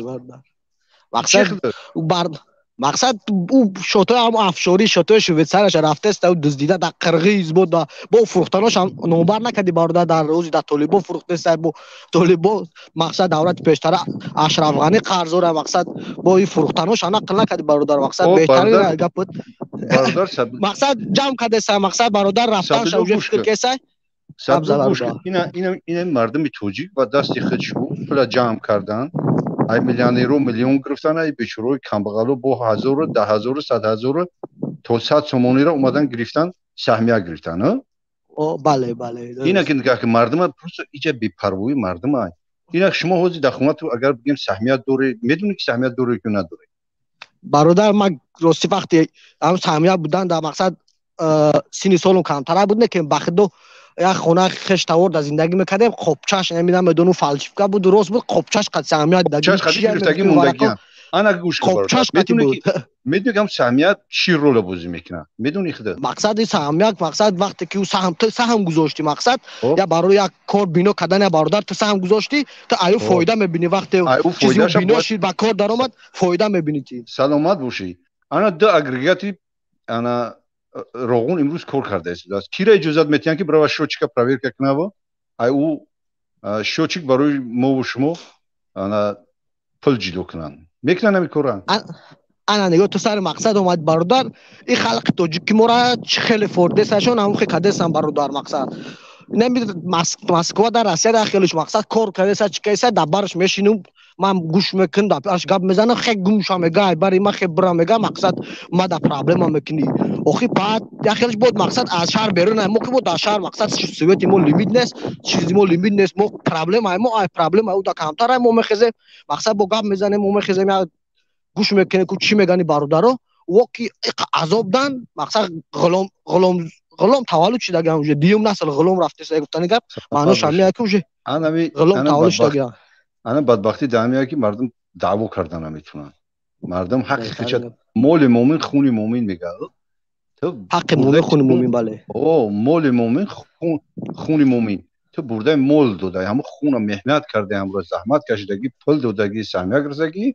امروز خاموش سویتا در قرقیز فروخته است سویتا در قرقیز فروخته است سلامت باشی خب اینجا با مقصد به وقتم تن برادر یکم ترگه درباره همو در مقصد در دولت داری در پالیتیکا مقصد کار گرفتن جواب میگنش مقصد ما کم تر فکرم اگر وقت میدادین مقصد فکرم میگفتم مقصد گفت در دولت داری مقصد در دولت فتق رو نماز تخوان روزه تگی مقصد در دولت داری کار نگی نگاه که برادر چیزی که دست بیدیم نگاه که برادر جان نگاه که پیش ای گپا برادر اول ای گپ میگفت که روزه نگی شفتالی تو اجداد نمیکنه روزه نگی نماز نخوان هر چیزای هر خیله همه گفت کو مقصد ای برادرها مقصد برادرها خستن اونجا خستیان مخالفا این نتیجه کار مخالفا که اونجا رحمانوف با گپ درو وارد است اونجا با گپ درو وارد است اونجا گفته است که مقصد نماز اونجا شما در محل اجازه نماز تو استغفرالله خدا ببخشوان شما در اجازه داده است او خلق اجازه داده است که نماز تو نخونن مقصد روزه تو نگیرن لیکن با دولت داری کار نگیرین نماینده دولت کیه نماینده دولت خودش اویلش برادر خودش فرزندش دو جای اساسی دولت دا میرگورد اوش رئیس دستگاه مقصد ما وقتی با دولت داری کار میگرفتیم میرفتیم در اوله و جواب میگفتیم در دولت نه برای که نماینده دولت پون علولک بلولک چلولک خچا ام خاص برادر بله بله بله بله بله بخیر گپ فکر ما گفتم برادر بهترین میفهمم همین جناب بوشا گپ نزنیم یک کافی برادر شما اومدی روان گپ شد در برنامه اومدم ان شاء الله که میدونم ان شاء الله ما انتظاری میکنه برادر ما انتظاری میکشیم برنامه را گفتیم یک کافی برادر خانه ما خدمت توقعیم برادر هم ما پروچ ما نمیشه اخلاق از بار گوشه که با پنج هم بزنیم میشه همه خدا جرات دایره اینا در برین برادر نه چیکار کنم با خدا یک کلاگه نم تلفن قدایسانمون خدا دست میگیرم نه برادر گوش میکنم برادر گوش میکنم اینجا قدیل برادر گوش ناوشنکوت ابزار برای بدرو گرم شب بخوره که نزنه خداوند گابون باشد خب برادر دراندش بفرمو کو یا برادر دراندش بدست بو اگر میکروفونش گیرو کنه خوش نبوده باشه خب دراندش نیست برادر سیفدین کتوز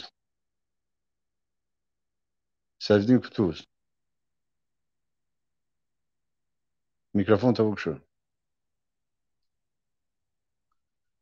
خب برادر را دراندش سیفدین کتوز فکر میکنم خوش بوده اصلا نه بوشه اگر خب برادر دیگه بوشن برای را تا بکن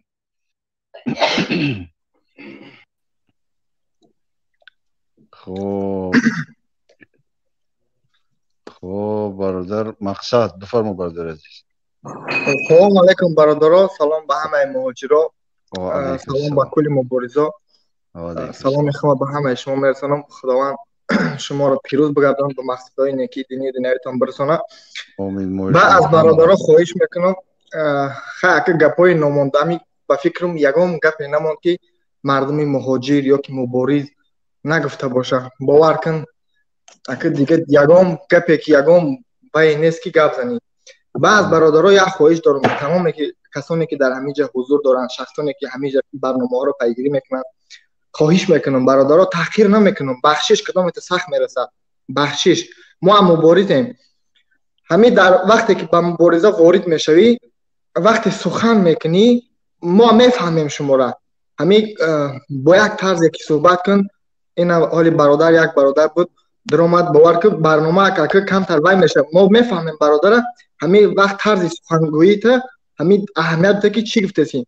همین مثال این تحقیر نیست برادر. بخش اولو نه که همین مقصد گفتیم ما به خدا واسه برنامه کم تر فچ میشه ده. همین سخناتون مثال چت کی وای کنید. من نمیگم شما ای راهتون بر بگردید. شما در آینده کوشش کنید که همین شخصا هازی وای کردید مقصد همون راهبرتون وره و وای کنید وای میکنید هم خیلی گپ نشوده. سیاست جایی وای نیست ده. جای هست که جای مبارزه. برادر عزیز یک چیز خوب فهمی که انا همین شخصیتایی که در نظر من ده برادر ای نظر من همین شخصیتایی که مقصد میکنن و بعد ای حکومت میدرویند و یک زبونی خواهی بگیم وقتی چخید برا گب میزنن که معنی نداره. مردم فریبی های دروغ های بوی فچ میکنه بوی دروغ میکنه با یک مردم فریبی. من فکر میکنم این منبر یعنی مردمی عادی مردم مهاجر برادر هست. بله برادر. بله ما پروتف نستم برادر. امی خلاصه گپی ما چی ای؟ خلاصه گپی ما همین که برادرها حرکت کنید زیادتر شوید. همین وقتی که در مبارزه قدم میگذارید همین سخنهای گپ زنید که باور کن همین ما وای نیستم که ما برادر ما باز یک بار دیگه گپ میزنم. ما پروتف نیستم. من نمیگم که ما بس کنید شریک پورا. همین سخنهای گپ زنید که باور کن در همین جگری همه آدم برسه که گنرال و زبانی داره. بابای عادل خب دوستی عزیز سلام. میخوام یک نوار نشون بدم. بفرمو برادر. بفرمو که ما برنامه رسمی ما بگیم که با پایان رسید فکر کنم یک نوار با کم صحبت میکنیم همینجا بعد از او بگیم که جنبست میکنیم. یک نوار دیدم همین روز در فیسبوک همراه بگیم که میخوام نشون بدم. وقتی فرزندای ما تاجیکستانی را در روسیه و در دیگر جا در تاجیکستان زندان میکنن میکشن حمله میکنن بالاش ما میگیم که شکرانه نه که اما وقتی که من یک این خب یک گویم که مرغ است. اگر تماشا کنید در حالتی در مرغ بچهش حمله میکنه یک عقاب یعنی که مرغ ببین با عقاب میجنگه که در حالت که عقاب میتونه که ایران بکشه ببره نه که خاطری فرزنداش مرغا در حالت عقاب میویه همراه عقاب این مرغ میجنگه یعنی حمایه فرزندی خود چه میکنه. ای برادر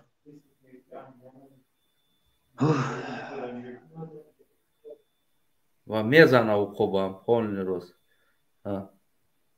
خب فهمو برادر اصلا همین هم میخوام فهمم که در باره تاجیکستانی های ما وقتی بچهش کشته میشون میبرن میگن شکرانه که بچه‌م حلال مرد. بچه‌ش میبرن زندان میکنن میگن بچه ما تروریست بود بردن زندان کردن. بچه‌ش در زندان میکشن میگن که خیلی بچه‌مون شکرانه میکنیم که مرده حلال مرد مرده‌ش دادن ما بردیم مسلمانی گور کردیم بچه.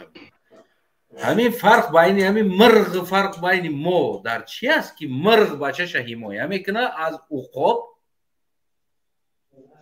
میجنگه و ما شکرانه میگیم. شکرانه میگیم. در این شعر کلوب گپ میزنه برادر شعر کلوب فرمو هستن اکای شخصیت ها که این مرغ پستی داشته باشه اکای عادل بله ای استانایوف برادر سلام علیکم علیکم سلام من یک جا گفتنم به حد این تمایی که کم کم خیلی ما ادبی گپ زدن نمیتونیم اما گپی خودمون میزنیم بخشش امی تمایی که برو وردین مرغ حساب فرزندش جنگ میکنه باور کده این بهترین تمای برای آدمی که ننگ ناموس داشته باشه و گوش کنه و گفتی اروسا مزگیش если работает فکر کنه ده مرغ برای فرزندش جنگ میکنه نه که مردم ما بازی شکرانه کنید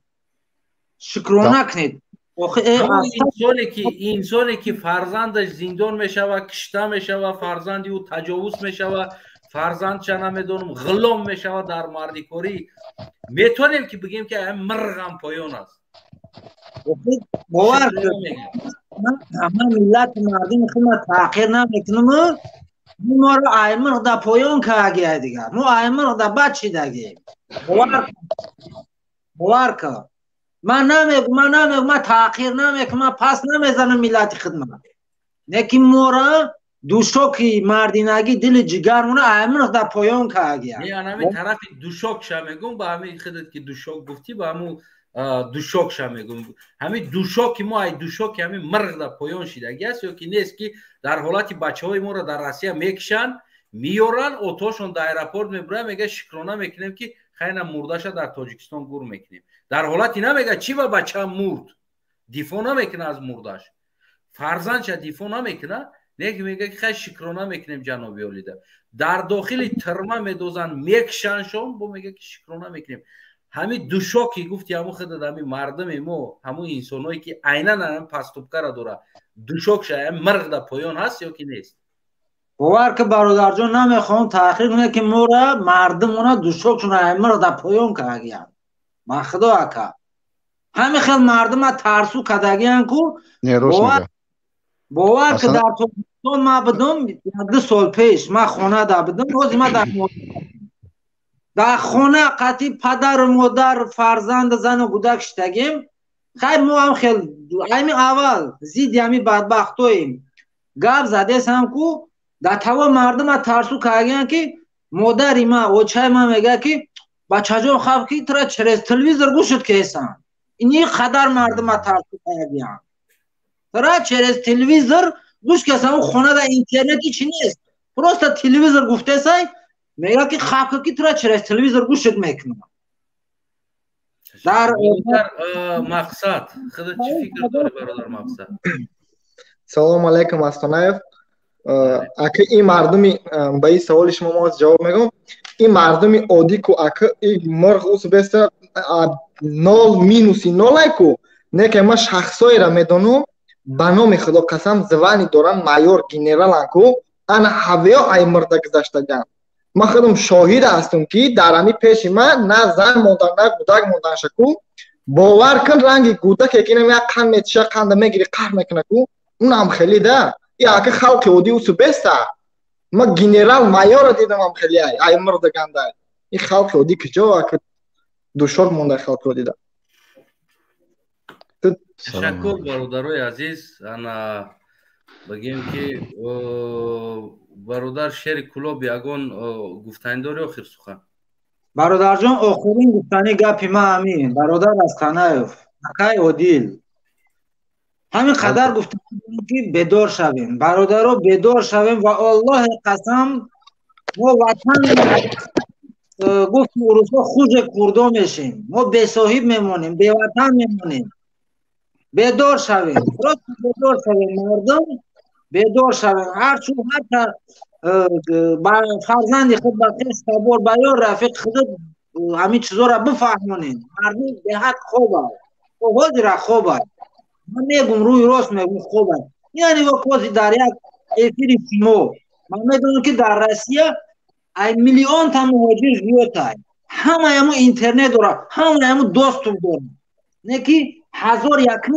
تماشا میکنه بعد عاقبتش درون جنگل тамошо накарданаш оқибаташ бадруни ҷангал ба ҷангал гирифтан мешавад бародар азиз. як рақса агар як рақса ман монам як рақси бемаънира то 200-300 ҳазора тамошо мегирад.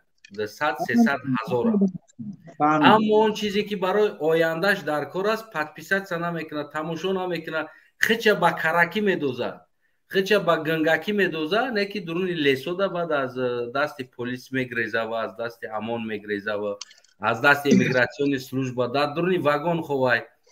оле ман дар ҳамҷа як чиза мегӯм, баъдиро алоҳида мемонам. бибинеда як ҷавон ҳамиҷа мебиромад гап мезад, ман бурданаш Тоҷикистон дифоъ кардам ва барои ман 100 та навор равон кардан, 100 одам равон кард навора, 100 одам навор равон кард ки Муҳаммад Иқбол Садрдин амура гуфтааст ки отат политсия ҳаст, отат чи ҳаст, ту биз ҳасти ва дигар чизо ҳаст.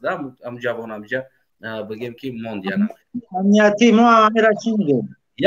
як чиза бибинеда ҳамон ҷавона оташ дар орган кор мекунад, амакиш дар орган кор мекунад, зиндагиш хуб аст, дар Москва студент аст, қурб қадр дорад дар Москва, хишрӯ аз мову ту аз дигаро фарқ карда як ҷои хуб да зиндагӣ мекунад, аз пул танқисӣ намекаша, дора ҳами чиза. аммо ҳақиқата биромад гап зад. ман ӯра болотар аз ӯ инсоное ки дар дарни вагон ховану хомӯшанд, болотар аз ӯ медонам.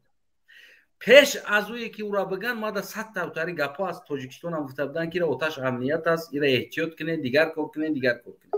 бибин инсоное буданд дар даврае ки ислом омад, зидди пайғамбар шамшер гирифтан ҷангиданд, отаи ӯ масҷид чапа кардааст. хоб зидди пайғамбар ҷангиданд, фарзандошон ислома қабул карданд. баъд аз ӯ пайғамбар мегуфт ки шуморо отатон зидди мо ҷангидагӣ буд. отаи ӯ причом аст, милиса аст, мада боша оташ эмомалӣ мебуд. бача биромадааст, зиён дар ягон кас расондагӣ нест. бача биромадааст, фикр назар розӣ аст ки оташ нипраф аст, розӣ аст, согласиться кардестай ин сохтор неправильный сохтор аст, гарчанд отаи ӯ хизмати ӯра карда бошад. аммо ина иҷа кала кор кардан дар кор аст ки бояд ӯра бифаҳмӣ ки ӯ ҷавон ҳеҷ карам фурӯхтагӣ нест. ӯ ҷавон барои ҳақиқат гап зад. метонист ки бига мада нахрин дар корай отам политсия хидм студент Москва хондагим мерам дар Тоҷикистон через отам кор дамедиром, давом метам кори отама хурда гаштан мегирам барои Рустамда. неки накардами кора. ира оцениват кардан дар кор буд, ира қадр кардан дар кор буд. ма ӯра болотар аз ӯе ки дар дуруни вагон ховаста гап намезанам. неки ӯ дора бозам норозигӣ карди чиза. бояд и чиза қадр кардан дар кор буд. оташ милисияй, прокурорай, президентай оташ фарқ надора ӯро оташ ки буд. муҳим бача содиқ буд. бача гем нахост ҳами чиза. мехост ки ватанаш мисли анаму зиндагӣ дора ку ҳамаи тоҷикистони анам хеле зиндагӣ кунад. на танҳо ӯ айшоти оташ зиндагӣ кунад. ҳамаи тоҷикистони анам уровни зиндагии хуба дошта бошад. ва биромада корам гуфтагӣ аст, бачаҳо биёин ҷои кортон меёвам, нигоҳтон мекунам. ба наму ҷавониш, ба дорандагиш, ба падараш пушташ кӯҳ барин, амакиш милиса, падараш милисада, органда, званиёи болода кор мекунад. пул ҳаст, проблема нест. 4 тоҷика меқапан мебарам, пула кор мекунад, ба бачаша додестай. неки анаму хурдагиш да танаш ҳал нашидан бачара. ҳазм накард. барое ки оташ айроҳи ғайр пул ёфта истодааст. бозам биромад оппозитсияро тарафдорӣ кард, дар бари оппозитсия истод. ира бояд оцениват кардан дар кор буд, ира қадр кардан дар кор буд. на ин ки отаи ӯ милиса аст дигар ту дар кор нести дар иҷа, ту кори амният бурдести дар иҷа. на ин ки очад милисаи ту кори амният бурдести дар иҷа. оташ ки аст, очаш ки аст, за вину отца мегӯянд ку сын не отвечает.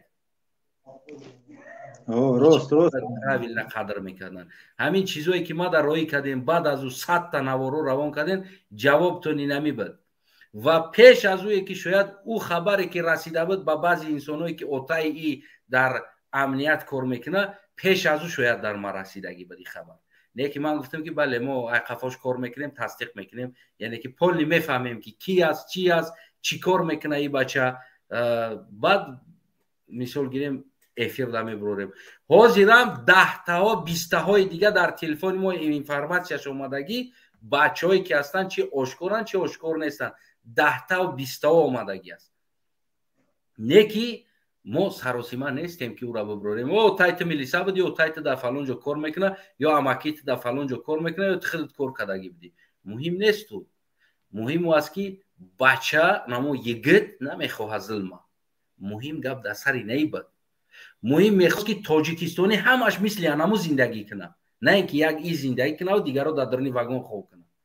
барои ҳамун ӯро қадр кунем ва ин чизоро, ин сафсатаҳоро аз сарои мардум бигирем партоем ки оташ милиса аст, амакиш милиса аст. Дар тоҷикистони мо ҳозир ҳамин муборизаро ним зиёдаш амакиш, акаш дар сохтори органа таможниву дар гуногун сохторҳо кор кардагӣ ҳастанд ва ҳозирам кор мекунанд баъзеҳош. Чи рост бародар, рост. Мо бихезем бигем ки не тамом, мо да фақат камбағал биё, фақат дар даруни вагон хоб кардагӣ биё, фақат инсоное ки мо Тоҷикистон сохтанӣ ҳастем. Мо сохтанӣ нестем, аз камбағалҳо гирифта як чи сохтанӣ нестем. Мо Тоҷикистон сохтанӣ ҳастем ки уҷа ҳама ҳуқуқи зиндагӣ дошта боша. Чи оташ дар милиса кор мекард ё ки чи худаш дар милиса кор мекард. Дар баробар. بفرمون برادر آخر سخن تا کوتاه‌تر انشالله که برادر شیر کلاب. برادر جان آخر سخنم همینه که خداوند شما را سخت و زیاد کنه و خداوند شما را نگهبان باشه. تشکر. خدا نگهبان شما باشه برادر عزیز. برادر مقصد کوتاه‌تر آخر سخن شما. برادر در همین جا در باره همون دوشاک وایکره دست دیگر قید کردیم. موز یک برادرایی که میبرن میگن که دروغه ایتای اوتای همش دروغه ایت همه نرمال نه. یک چند وقت پیش در رادیوی آزادی کی و 1.5 میلیون подписчик دارد یک گراجدانство همه ایش ما همه به فکر من مردم دیدگی هم ویدیو را یک گراجدانство گنرال میداره یک کاپیتان قطعی استار سرژان نه زن میمونه نه گودک میمونه نه اوتمون نه اوچه اگر هم نمیخودش فکت یا فکتی که اودی باقی سربلند باشد خانه آباد باشد پروردگار همه شما را در فردا روز قیامت در سایه عرش خودش نگهبان باشد ارزوهای نیکی دینی و دنیویتون برسید پروردگار همه همین مبارزان همه برادرای غریب همه مهاجرا را همه مردم تاجیک زنده باشید. تشکر برادر عزیز. بابای عادل شروع کنید می‌دارم. حالا چی می‌کنیم؟ حالا چی می‌کنیم؟ 3 ساعت شد من مونده شدم. چی میگیم رحمانوف یا خطاب داریم که آوردگی و شکل برای مردمی دیپارتاسیا میکردگی چور کنه کوبتیاشون هم که گفتنیم افرانس که آورد برای که مردم بسیار سخت دیپارتاسیا رفته است که بتیاش وقت دیگه فکر مردم کنن. تشکر. خدا خب در امان خدا باشه خداوند همه ما شما رو نگهبان باشه. سلامت باشه. خب دوستای عزیزم هموطنای بینهایت گرامی و قدرم بینهایت از شما منتظر هستم که تا این وقت با ما بدین همراه ما بدین دستگیری کردین فکری خوب بود فکری گنده بود گفتین نوشتین کامنت داخل شدین از همتون منتظر هستم کدامی که پادپیسکا کردین کدامی که لایک جقیدین گفتین کدامی پدیلیت کردین از همه شما هموطنای عزیز من منتظر هستم و انا همین خصلت پادپیسکا کردن لایک جقیدن هیچ وقت از تناتون دور نکنین همه وقت با نمی خصلت باشین و با کامنت نوشتن شما هستین ما دا قوا میتین موتیواسیا میتین صحبتای شما پادپیسکای شما پدیلیت شما که تو که ما باز یک برنامه کنیم و باز نخه 3 ساعت در سر برنامه شده همراه شما بگیم که صحبت کنیم در تاجیکستان اوزی توی 3 ساعت شدگیه даже 2 ساعت او каратит кардагиан каротки 2 ساعت باید توی شوه باید نه چیکار کنی هوی بخوری اما ما 1.5 توی 6 تا ایستادیم اگر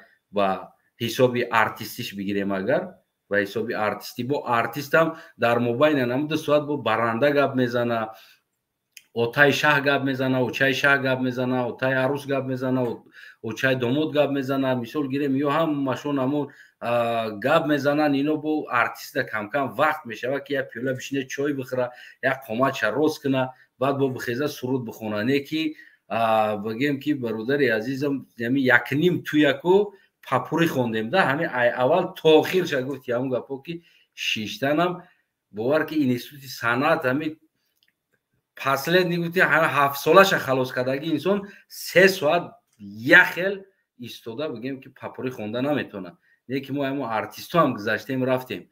برای خاطر وطن است، برای خاطر ملت است، برای خاطر سرزمین آینده است. هموطنان عزیز، خدا نگهبان هر یک تایما و شما باشه. هموطنان عزیزم، پدیلیت کردن پادپیشات سر فراموش نکنین. ان شاء الله با نواروی نو از پیش است میبراید. سلامت سربلند خانوباد باشین هر یک تمام. ساق سلامت در وطن، در پیش پدر مادر یار دوست نزدیک رفیق هم قشلاق هم وطن ما شیشته یک پیاله چای بینم خیلی افیر جوای صحبت کنیم. خدا نگهبان.